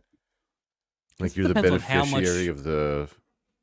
Yeah, I don't know how much money we're Well, 2,000 total. How much petty cash is in Fogler Industries? Like Jesus. that's the question. Is this like a Wes Larson business? Or Like, so what if the cruise was $40 a night and this guy just stole extra money and went right up his nose? You know, he's not saying that. He's like, I stole $200 and got the cruise, and I spent $1,800 on cocaine. But he's not saying it. Just doesn't. The whole thing doesn't wow. add up. The whole thing doesn't add up. I think What if he he bought the his guitar, a real gift to the Magi thing? but even the 2,000, he would still want to go to Mexico. What good does the 2,000 do if you got to buy plane? Like all it doesn't make any sense. I mean, again, like opportunity cost here is like That's true. That's true. again, this could have been the best cruise in the world. You spent $2,000 on it and you're going to jail. There's no way it was worth it. And if you spend anywhere There near wasn't that even any amount of money on this music. cruise, right? There's nothing here. There's no Donnie Darko, no There Mexican wasn't a fiesta night. fiesta. Right? Nothing. So, There's no so wedding they reception. There was they didn't nothing do on this one. Christmas. Like, Nothing. Nope.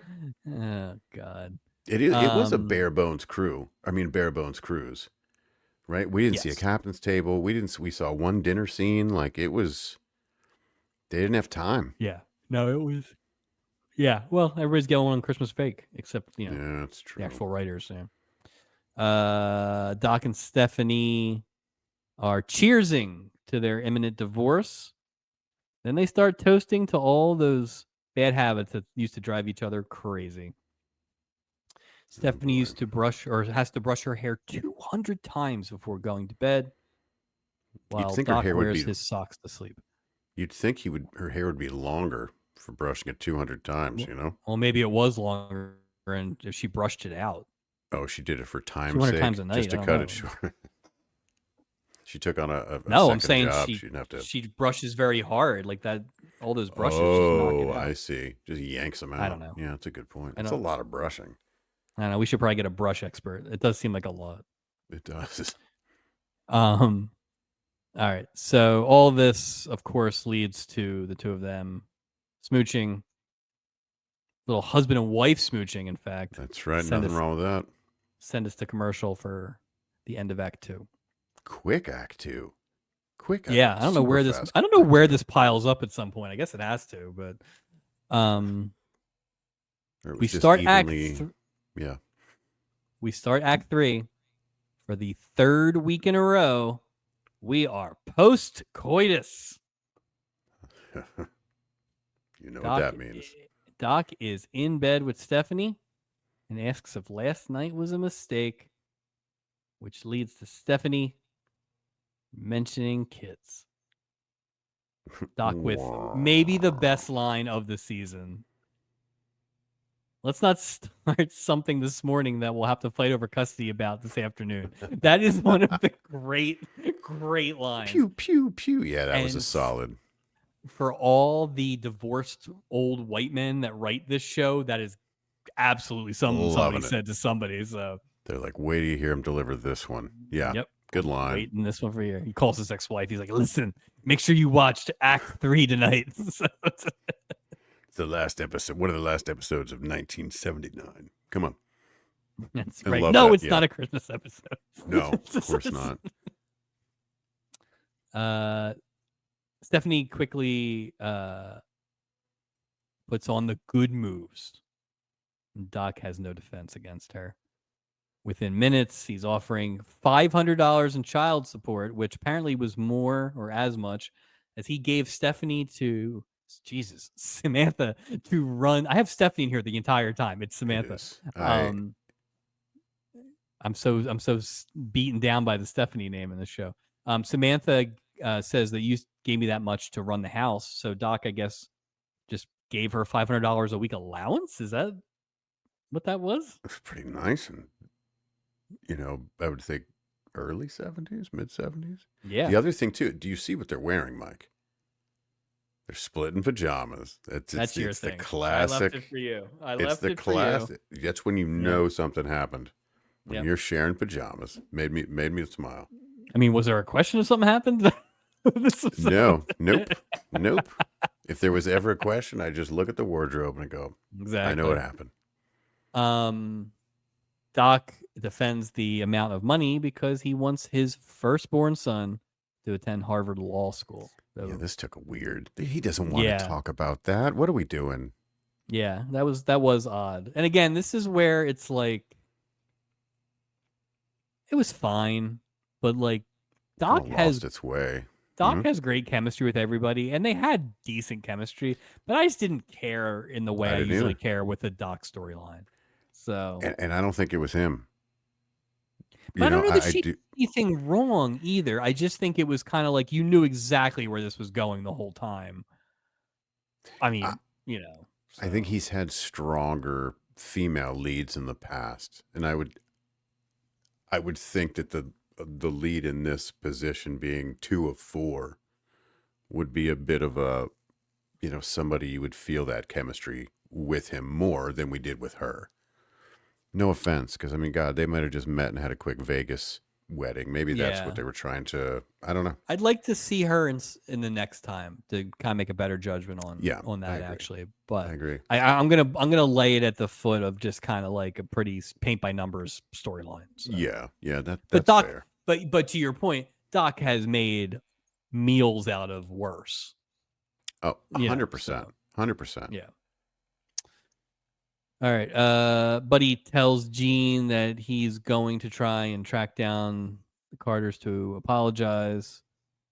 And he walks out of the cabin. Guess who's right there, Mike? It's the Carters. Of course, it's the Carters. Benny gives back the money. Well, sorry, he gives back the second jacket first. Then he gives the money. Yeah. But as soon as he hands over that envelope, here's Jean, and she's like, "What is that? What's all this?" Like, mind your beeswax, Gene. Jeez, we could wrap this story up right now. Just get in there. What are you doing? But Buddy's like, "No, no, no, no, no, no, no, no, no, nothing. This isn't my money." And so the Carters, you can go tell them twice. They are out of there. Okay, cool. So, and I will say this: at first, I was like, "Man, Buddy, not real cool under pressure there, right?" Right. But he knew he had time. Buddy was the coolest, really. If you think Yeah, about it in the end, like he was playing the long game. Yeah, exactly. he was pretty calm considering that he was letting that money walk again. Instead of being like, damn it, Gene. Like, if you don't get in that damn cabin. There was no indication that these guys are not very wealthy because these are big losses that they're arguing about, but not in a desperation kind of way. Yeah, it's not life-changing money like it is for Mr. Bono, apparently. Exactly. Ripped from the script. Well, the cost of living in Mississippi's got to be pretty low. He could probably live for a couple of years off that $2,000. I assume Buddy and Gene live in Vegas, or Tupelo. I could see that, like Reno, something like early Branson. Oh, early. That's a good one. Early Branson. That jacket would pop in early Branson. Oh, he fit right in. Buddy tries to explain that it's the old scam of here's your money. They even made a TV movie about it, starring Suzanne Summers. The Carters are thrilled, as he said, but they're like, okay, you know what? Just to finalize this, we'll ask a crew member, just to make sure, Yeah, that it wasn't reported stolen or whatever. And yeah, then but they then already I'll know feel whose better money it about was. Like that's no, the they whole... don't, Mike. They don't. He just said no, it's not. God. Okay. All right. Anyway, what better crew member to run into than Stubing just riding up and down the elevator?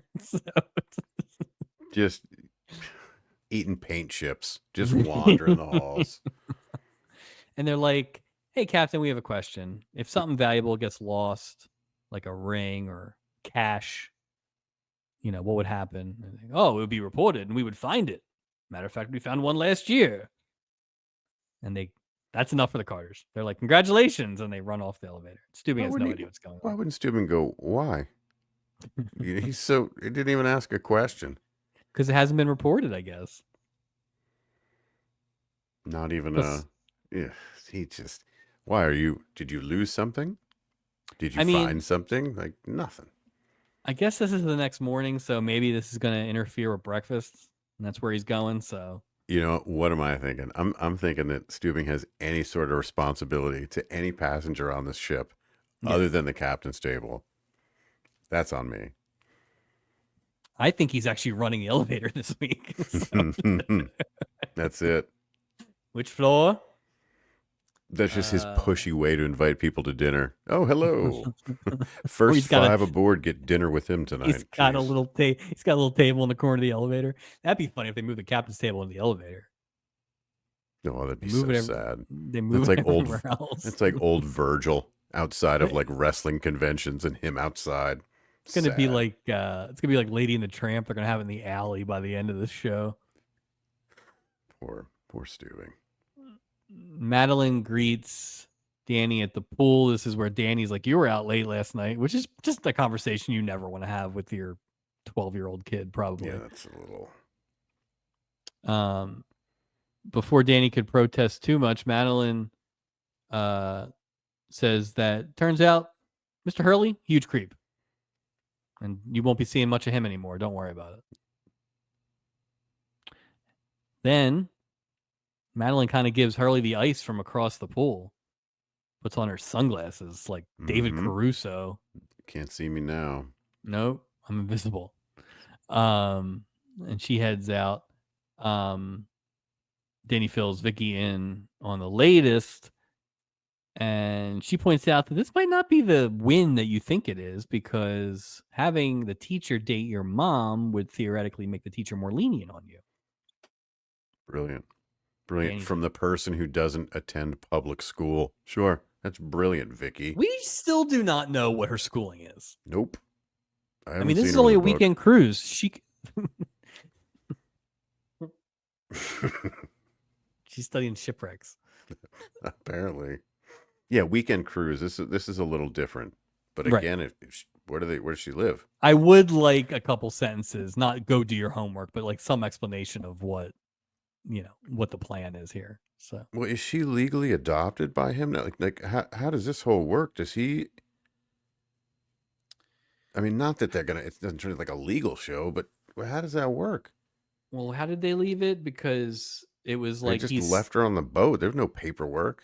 There's right? No, like bill of sale or anything like that. Just here you go. What? I guess they just do a blood test and you can become the legal guardian, right? Like They do that at the totem pole. You stick your finger out, and the big eagle pecks your finger, and they take a blood sample. But the thing about it doesn't make any like. But I think wasn't that the whole point with the aunt? Like she was gonna basically stand down. So my guess is there's some paperwork that had to be filled out and something. But it's I don't know how this works with her. With I guess theoretically his name could be on the birth certificate. We don't really know. Yeah, I don't know. I would watch that procedural though. Oh, I'd like to get to the bottom of this. After Bricker, like paternity. Poor Stewie. So anyway, Vicky's got a plan. Yeah. The Carters are toasting their luck. Their good luck. But literally, maybe they take a sip and here comes Buddy. He's like, give me that money back. He's like, screw that. Give me that damn money. He's like, hey, pal, listen, I had to lie to my wife, but that's my money, and I can identify it as such. There are 14 $100 bills in there. There are 8 $50 bills, and there are 10 20s, and it's got a little yellow ribbon around it. I'd have been like, great. If you can just give me the serial numbers on each one of these bills, I'd be glad to hand it to you.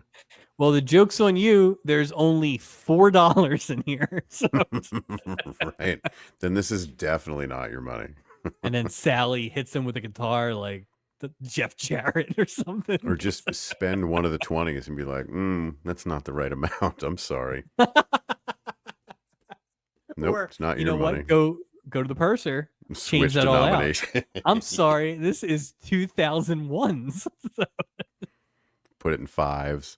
Susan B. Anthony's. Sorry, I love strippers. This is mine. I love strippers. That's the other thing too. Do you think he remembered the petty cash breakout for when he's returning it? I feel like Fogler's the kind of guy who knows exactly what he's got. Oh, that's funny. That's a really good question too. I mean, I guess you could Mhm. just go to the bank and get what you needed, But right? maybe they'd be crisp dollars. What if Fogler's like, oh, wait a minute, Oh, they were 3 of these balled up. 20s were disgusting when I left. It was a money ball, just sort of stuck together. I have a family member who would give us money and they would tape it together, and so you'd spend a lot of the time like, Oh, yeah, the thought well, that that's not counts. fun. That's The a thought, it's the thought that counts. But it was like a no, money but there ball. was thought into doing that. Like, what do you? I mean, Holy cow! I think it was what in something. I don't what kind remember. of like what kind of bills are we talking? Like 20s? Big bills. No, Big it's like bills? ones. We're Oh, kids. No, it was like five ones or something. It was like, I don't know. all right. I went on a cruise with it. I don't remember what happened. Um. All right. So this is where he's like, it's not life changing money or anything, and that's just got to cut Benny right to the quick as he hands that cash over because he's going to jail for a long time. Oh, he's going to jail. Yeah. Absolutely. Not even good jail, Mississippi jail. I mean, it So, might be a felony too, well, he crossed. Yeah, it might be an right? international crime. Interpol's going to get involved. We are at the Pirates Cove. Arr, Arr. arr. Madeline and Danny are hanging out. Um, Danny keeps checking his watch though, like every 2 seconds, like a crazy person. Is there not a clock in the Pirates Cove he could just like glance at? What's a pirate clock though? Like would it be It's like, hourglass, there you go. sundial, one of those, combination of the two. um while this is going on, Vicky grabs the PA intercom and she pages Mr. Hurley to the Pirates Cove. Very good PA work from Vicky. Strong PA work. Strong. I do agree. I think this is her calling.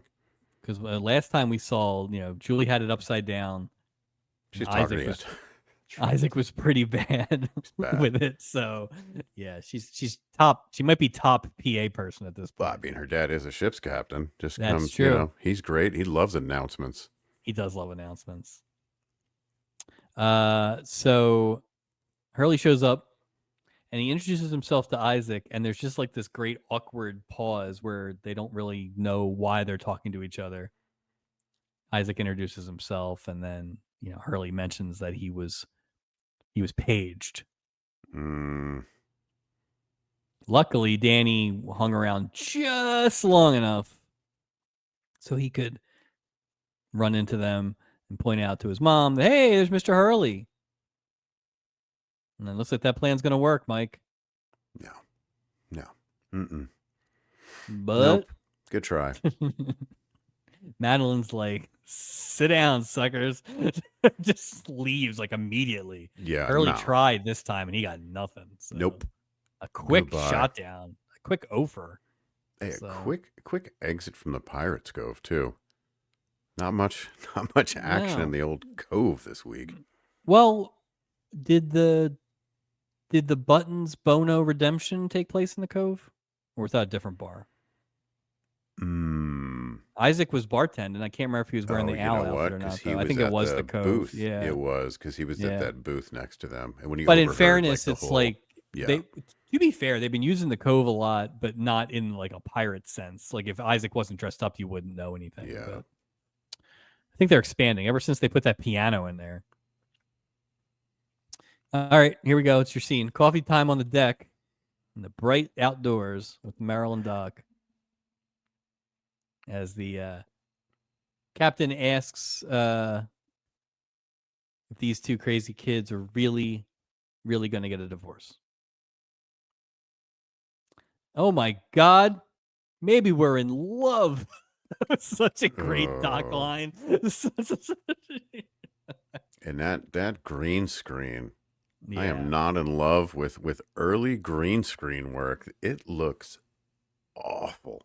It Oh, almost feels like they did shoot outside and then put the backdrop in, because I feel like the sun on the actors is I decent. agree. I agree.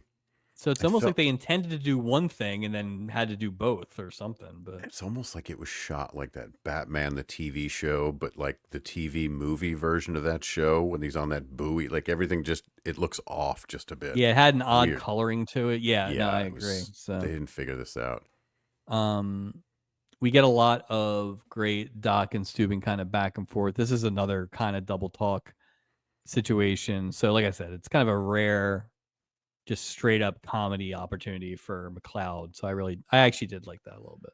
I liked it. I Yeah. almost wish he wasn't the captain because I think I'd like him more if he wasn't the captain because of stuff like this. It's never the funny stuff with him. It's always the Mm-mm. pompous, like, Yes. Admiral of the Sea stuff. So I agree. All right. Vicky and Danny are writing letters. You see all This the is part waste? 2 of their Look at all that plan. waste. It must be the Well, 70s with all that wasted paper. That's free ship paper. Steubing's just like those notebooks are parenting basically for Steubing at some point. So I hope that's not the back of the maps they're writing on. We don't need these. um it's 1979, so every time you spell something wrong, you got to start over again too, which sucks. Didn't have But erasers. they're basically writing letters to Mr. Hurley and mom. We'll see how that works out. Yeah. Okay. We are at the casino, and Buddy is taking a beating at the tables. Yeah, he is. So, Yeah, he is. I said, "Hit me, don't kill me." Always a great line. That was a good one too. Jean catches him and says that she's not going to gamble with him in her life anymore. You go, girl. Get him, Gene. Get him. Doc and Samantha are having some romantic dinner in the cabin, which is nice. We don't see that too often. And they're celebrating their decision to stay married. More candles too. There's so Doc much so many comments, candles. so many candles. Yeah. Doc summons Samantha to bed, but she's got to brush that hair first. No worries. Doc's got his tooters in the socks, so everybody's doing their thing. Hey. You know where this is going. Yeah. Yeah. Comedy ensues. Mm-hmm. Yeah, Doc takes his socks off, puts them down. Samantha's like, "What kind of man puts his socks on the floor?" So he puts them back on. Yeah, I don't think these kids are gonna stay together too long. No. All right, here we go. Here's some acting. Here we go. Buddy tells Isaac he got murdered at the tables. And when Isaac says, "Oh, don't worry, it's only money," Buddy's like, "I'll remember that when I leave your tip," which is just a lot of great lines in this act. Yeah, it was. We're doing some work that was here. a great line. That was a great line. So just over Buddy's shoulder. Drink, by the way, my friend, that was a tall Scotch and I believe soda. it was Scotch and soda. Yeah, so Jesus, it was a big drink.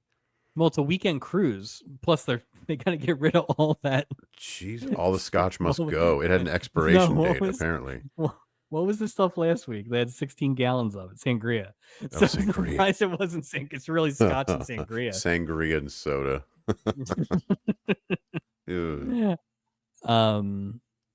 So just behind them is Sonny Bono and Sally Carter, kind of, talking about how they're screwed and, it's so much money, but at least they have each other. And I'm sure Fogler will be blah, blah, blah. And good. So we're basically like just laying it out. So making sure Buddy could hear, what his gambling has wrought.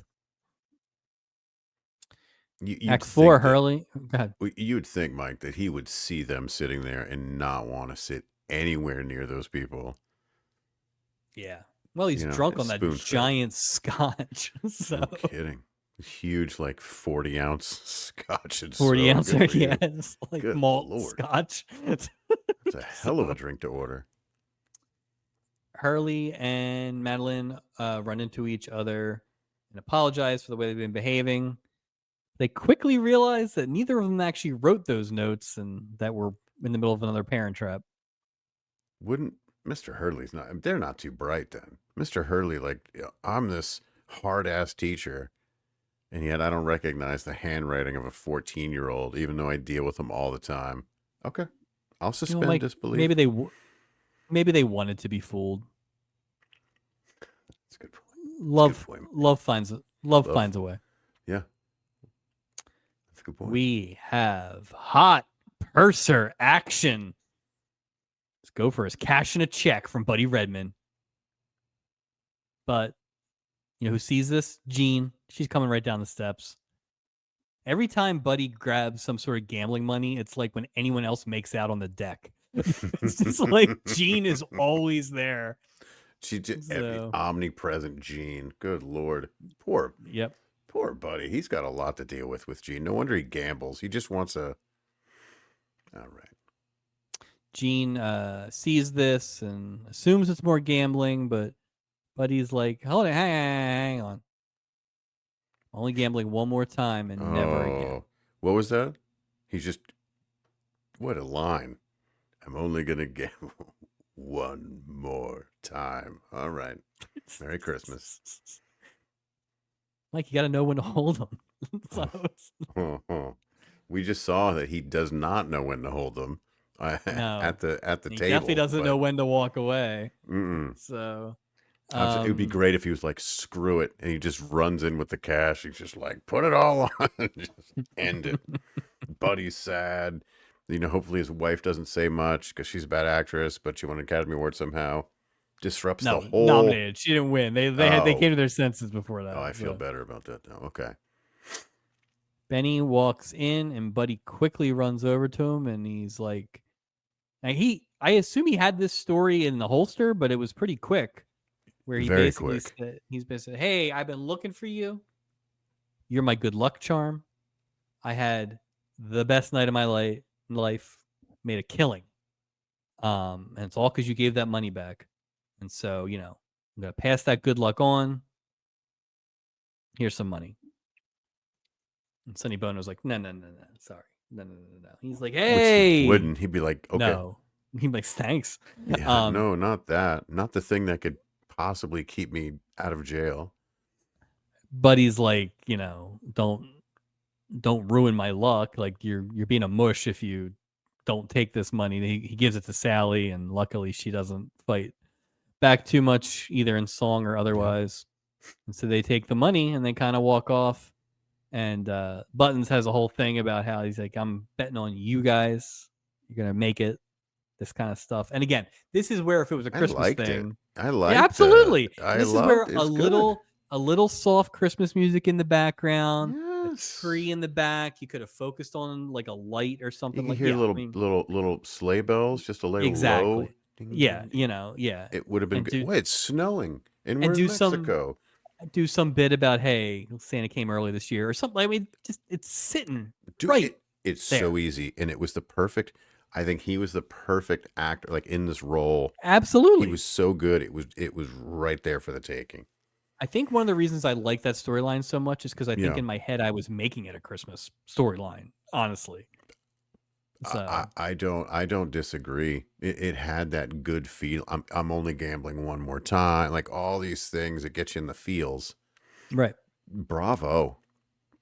Christmas story or not, bravo to the story. No, exactly. Jean says that she doesn't know quite what happened, but she feels like you did something nice. And Buttons is like, yep, I sure did. That's good. God bless us, everyone. Back at the bickering Brickers, Doc has 3 blankets on his bed because his feet are cold. And she's over there doing push-ups. And this is just... all hell's broken loose, and they quickly realize that, you know what? We should get divorced. So that worked out. It's fun. Married, we'd end up hating each other. Divorced, we'll love each other forever. I think that's on like the back of the $10 bill. I believe so. It's E pluribus unum, and then that marriage thing. So that's funny. Act 5. Hey, Julie Stoll's here on the show. She tells Benny and Sally to come back and see us again, and maybe they will now that they have all this money, unless they're in prison.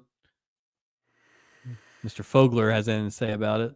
Oh, he's Like, so there's still going to a lot jail. of work. There's still a lot of work to do for Benny Carter. Well, Like, yeah, because how is he going? Ah, well, this fixes. No, it doesn't, Benny no, Carter. just You've puts you already. back in the. You live to breathe another day, basically. Good luck. You should have stayed in Mexico, sir. And guess what? Hmm. Just as they're walking off the boat, their luggage arrives. Of Hey. course. So it turns out it had been in Portugal. Why wouldn't the? Wait a minute. It was in Portugal? Yeah, made a pretty Well, quick trip. did they fly from Europe? Why the hell would. Well, it got mixed up on a baggage somewhere. That's a Los long Angeles is a ways big off. airport. Yeah, but Portugal's like all the way across the globe. Like, how the hell would. And they took a boat to the Caribbean. Like I said. Maybe there's another LAX airport in over. I just. All right. Okay. I think. Yeah. Okay. Because I'm There's just no curious at flights how from far away they were. LA. There's no flights from LA. Like Oh, LA to a Mississippi. connect Like, or no, LA to connect to Portugal. That's probably a flight. oh, that's a long ass flight, though. I Well, don't I know. mean, It's I'm not weird. taking it. All right, that's true. That's true. I forget you're not representing the luggage industry in late '70s air travel. And That's on me. this is a bad time to be criticizing the air traffic controllers too. Oh, So boo. Oh boy, that's on me. Julie's like, I wonder who Mr. Fogler is, and they're like, oh, it's probably their travel agent. And it's like, nope, he's their warden. He's my worst nightmare right now. As the Redmonds leave, Buddy asks Gopher to give the bookie a 50. He doesn't want to cut him off cold turkey, but he's done gambling now. Isaac and Gopher quickly realize that if they don't give that bookie the 50, no one will know. And so Isaac and Gopher, I've stolen $50 off an old man. So They quickly retreat to international waters. Yeah. Yep. Hurley offers to tutor Danny in history, and then Mom's like, "What about math and science?" And Danny's like, "Great." Poor Danny. Poor Danny. This is Gets not going to go Kearns well and for he's gonna Danny. deal with this Yeah. crap. Right. Didn't even get to kiss Vicky. Nope. Nothing for nothing. Nothing. He got to eat some steak. He was forced to eat steak. That's what He happened. liked the steak, but he had to stop because his dumb teacher showed up. Yeah, his teacher ruined it. He hasn't eaten in 2 days. He's hungry. He's been he wished drinking he had the all rest of that those steak. drinks at the Pirates Cove. So. That's funny. That's funny. He's just peeing for hours and no calories. His mom's out doing God knows what with God knows who. Another late night mom. Stewing asks Doc and Samantha if they're sure about this divorce thing. And yes, Merrill, we're all very sure. And the last image in the 1970s of this show is Stubing walking away with Julia Prowse as Doc gives him a face. And that is episode 14. Fantastic. Great job. Toodles and a Great recap. Toodles and a recap. King of the Hill, best episodes, episode 9, the Dallas Cowboy cheerleaders and all the stuff that went with that. Worst episode, episode 12, the scientist, Stephanie, and the 40-year-old wedding. This is what I would consider to be a totally harmless, middle of the road episode. Same. Yeah. I think I ended up liking the gift thing a lot more than I realized, maybe even the first time. I think I probably liked the Doc storyline a little less. Nothing bad. Nothing bad. No, nothing bad. Some decent performances. I think I liked Vicky and Danny maybe more than you did. But yeah, it moved fast, was relatively entertaining. You knew how all of it was going to end. Yeah, from that's true. The first 5 minutes, but sometimes that's okay. That's okay. Yeah, that's okay. As long as it's a fun journey getting there. Exactly. And I will. Go ahead. I'm sorry. This is one of those things where, even though we were kind of disappointed in a couple of the performances, we knew all these people for the most part, and so that is going to carry the day too. As opposed to if this had been 3 or 4 people we had no idea who they were. Even if they were of the same quality, you at least have a little more connection to these people. So I agree. Yeah, it's not. I agree with you. I think it's sort of a middle of the road episode, but unlike some of these middle of the road episodes, like I left feeling generally pretty good Yeah. after. I thought it was. It didn't drag. It moved. I got to see my pajama bit, which is, I'm down for that anytime. I thought it was great. Great, Yeah. right in the middle. It was good. Yeah. It was a good And episode. it did, and again, you're right. The gift thing really did end up being a little heartwarming, which they Yes. don't they don't actually nail very often. I No, think they do, but they don't. So that was great. I thought it was great. It was a great yeah. storyline. I can see that gift being a stubby Oh yeah, for for best sure. storyline easily And because it's again, that is with what I would say a mediocre second couple performance too. completely. So Oh, that's a good point. That's a good point. Because had that been stronger, geez, oh my god, yeah. Like what's the couple that we've had that could have been? I do think honestly the fake advertising people would have been good because she was ditzy, the with Bill wife. Bixby and the tennis lady. Nah, they were I'm too good. shooting for the stars with Bill Bixby. I need to kind of come back down to earth because I And always go to Bixby's too he's- alpha there. yeah, Like no, I you agree. want a bit of a Ken weak Berry. guy, but oh, can Marion Vera. Oh, God. Julian, that 13-year-old. ew. Oof. Captain of the week. I gotta say, sir, I felt like this episode should have a secondary title, and that is the redemption of Red Buttons. Yep. I think this Uh, episode is going to have a title, The Redemption of Red Buttons, too. yeah, because So, 100%. going 100%. in, I was still like, "Ugh." He brought it this week. He was Yep. so good. He had good lines. His delivery, he was so good. Um, just consistent. I just Yeah. think he nailed it. One of the And strongest performances. didn't overplay it No, either, no, which you no. absolutely could have He had done, right? restraint, which was because Yeah. then it would have been dumb. You wouldn't have got you in the feels because Right. it would have felt fake or. Right. But I'd say I this is, I'd say, strongest. Man, this is up there with maybe strongest performance of the year for me so far. If I'd have for to sure. think about it. Yeah. Season of the Solid. Olds continues. Yeah, absolutely. And I will say that it also, and I think I know that he's a good actor. Like, Hmm. he's been in enough stuff, but it's like that whole Uncle Cyrus thing now goes more into that Captain Dave thing I always talk about, which is Yeah. you were supposed to hate him. Yep. Yep. So, it's like the performance was good, and now you see he can flip it like that. So no, I agree. He was great. And shout out also to Kay Ballard as the wife, because again, that's a role that could have been overplayed. They just hit the strides pin perfect. They're so good. That There's never was something annoying. They about were never annoying. no. They were never doing like nag and all that kind of stuff. Like it was always good. And I liked at the end where it was like these guys bicker, and the gambling thing is probably a metaphor for a lot of other problems they have or Sure, whatever. But at the end of the sure. day, it's like, honey, you're the greatest. Like basically, it's like so. I feel Yeah. like actors and actresses of that time, and I mean in the age group of the Red Buttons, right, and his wife in this, they're so good. We see it time and time again. They're so good. I don't know what it is that makes them so good in this context, but they just nail it. It's amazing. Well, and don't forget, he's a movie actor for the most Yeah. part. She's stage and screen. It's like these are people who probably are too good for this, and Oh, we've they're seen pros. that. We've seen that a lot. It's the Don Amici thing. It's the Good point. Lauren Green thing. It's just this thing where it's like at some level we're getting.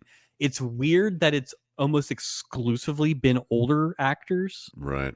this season, but we're getting like these are good people doing good performances. Yes. They We make it just look so easy. right, exactly. No, I agree. Walk the plank, worst of the week. Mike, I can't believe I'm going to say this, but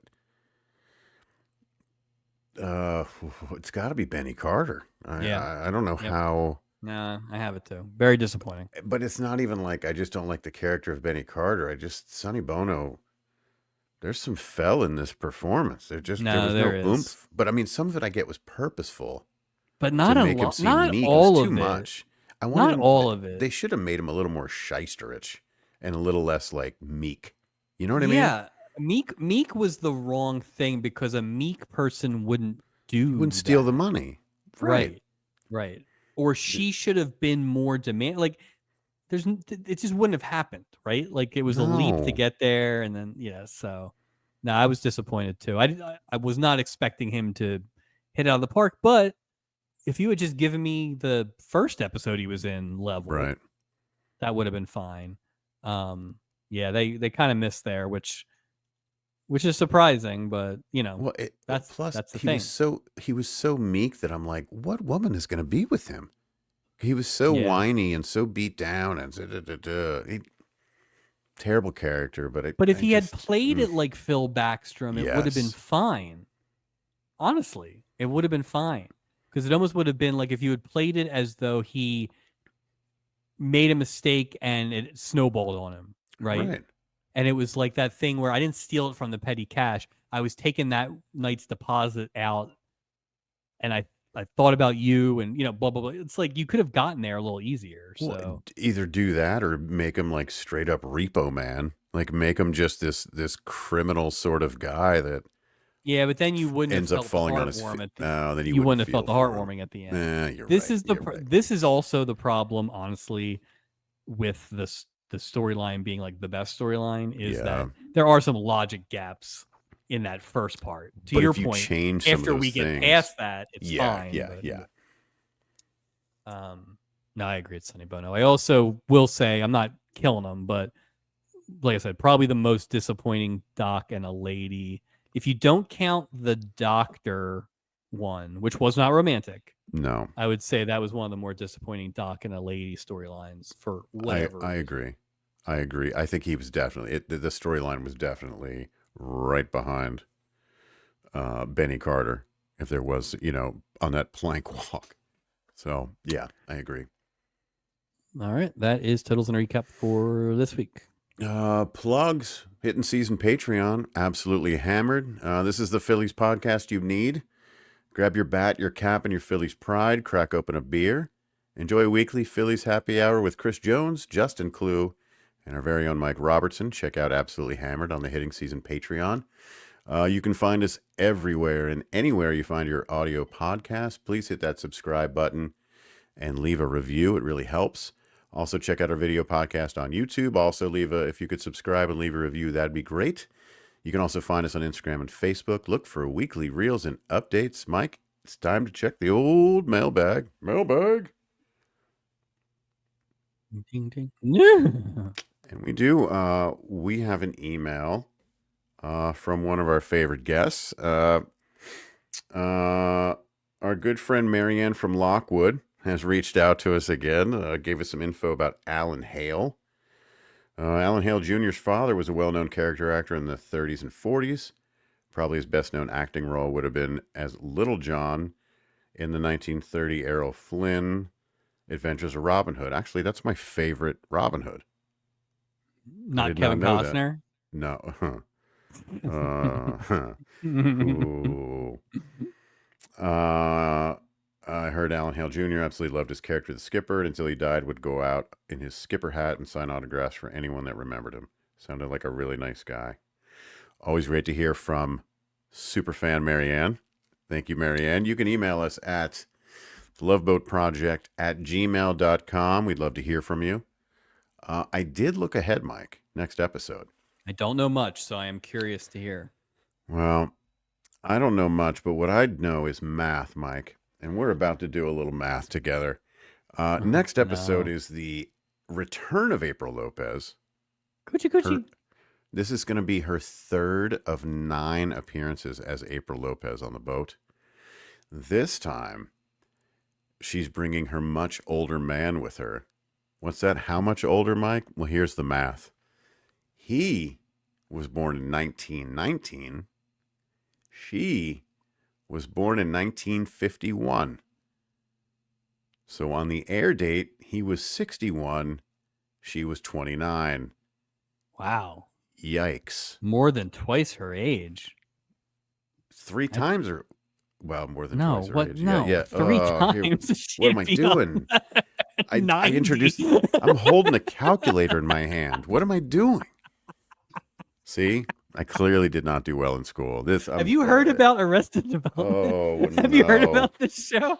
Oh man. Well, I'll say that Oh no. It's I off the will. rails. I Yeah. will say this. I hope that whatever happens with this old man, that she's not as dumb as they made her in most of that last episode. Yeah, just The whole because she point. has an accent doesn't mean she's like an No, idiot. she fooled all you idiots the first time. She So did. let's not make her dumb, okay? Well, But let's not forget. Remember, she was on the outside and saying these creeps keep hitting on her. Remember? yep. So I wonder if this is like. Oh, do you think it's one of the creeps? I mean, I think it's one of the guys who sent champagne last time. oh, it'd be awesome if there was a. I don't think he's old enough. I don't remember how old that guy was, but 61 is. Well, but there were 5 people that sent champagne. We only saw the one guy. Yeah. No, that guy wasn't 61. The shady dude in the back. Yeah, No, he was no. not 61. No. Even if though he was in the shadows, he was definitely not 61 years old. So we'll see. I'm kind of excited. curious to see what happens. Yeah, I have no idea what else is on that episode, so I'm excited to watch that. So that will be our first episode of December, which means happy Thanksgiving to everyone who is listening to this late, maybe on a road trip or such. We will be back for December 1 for that Chara return, and then December 15th for our Christmas episode. And then somehow we will be wrapping up 2025. So That's amazing. That's yeah, amazing. feels like we just started. I cannot wait to do my favorite bit, which is look up what our first episode was of 2025. Because I Ooh, feel like it's going to feel like 100 years ago when we it did really it. does. Well, we're kind of time traveling here. It just gets a little, yeah. Well, and it's funny too because the way we kind of do this, and there's about 25 to 26 episodes every season with the stubbies, we kind of have the same cadence. So it's like we're now over halfway done. We're this was the 14th of 25 episodes, I think. Yeah. Mm-hmm. So we're hurling towards the second half of the season here. So It's amazing when you look back and realize like how fast every other week comes around pretty quickly. it sure does. And just it sure does. So, and luckily we'll get back on our normal hosting cadence because these back-to-backers. I'm ready to attack some notes. Let's go. Oh, good. Because I got a 2-parter after that. So hey. Yeah, I know. You know those. I know. I'm starting early. So that's how I'll be spending some of my Thanksgiving. I'm thankful that I have a 1-parter to do notes for. Exactly. With Chara, which means there's going to be like 3 songs. So you got off easy. I hope it's 6. Give me just coochie for Will she sing the Love Boat again? Oh, God. It's the 80s now. Will it be new wave? It'll just be a whole new, like a flock of seagulls take on the Love Boat theme song. Paul Williams is still sleeping outside. Like, no. Oh, my God. All right. Well, that's in a couple weeks. This was, like I said, the last episode of the 70s and not quite Christmas, but still a decent episode nevertheless. Thanks, everybody, for listening. Thanks, Mike. And we will see you again next time.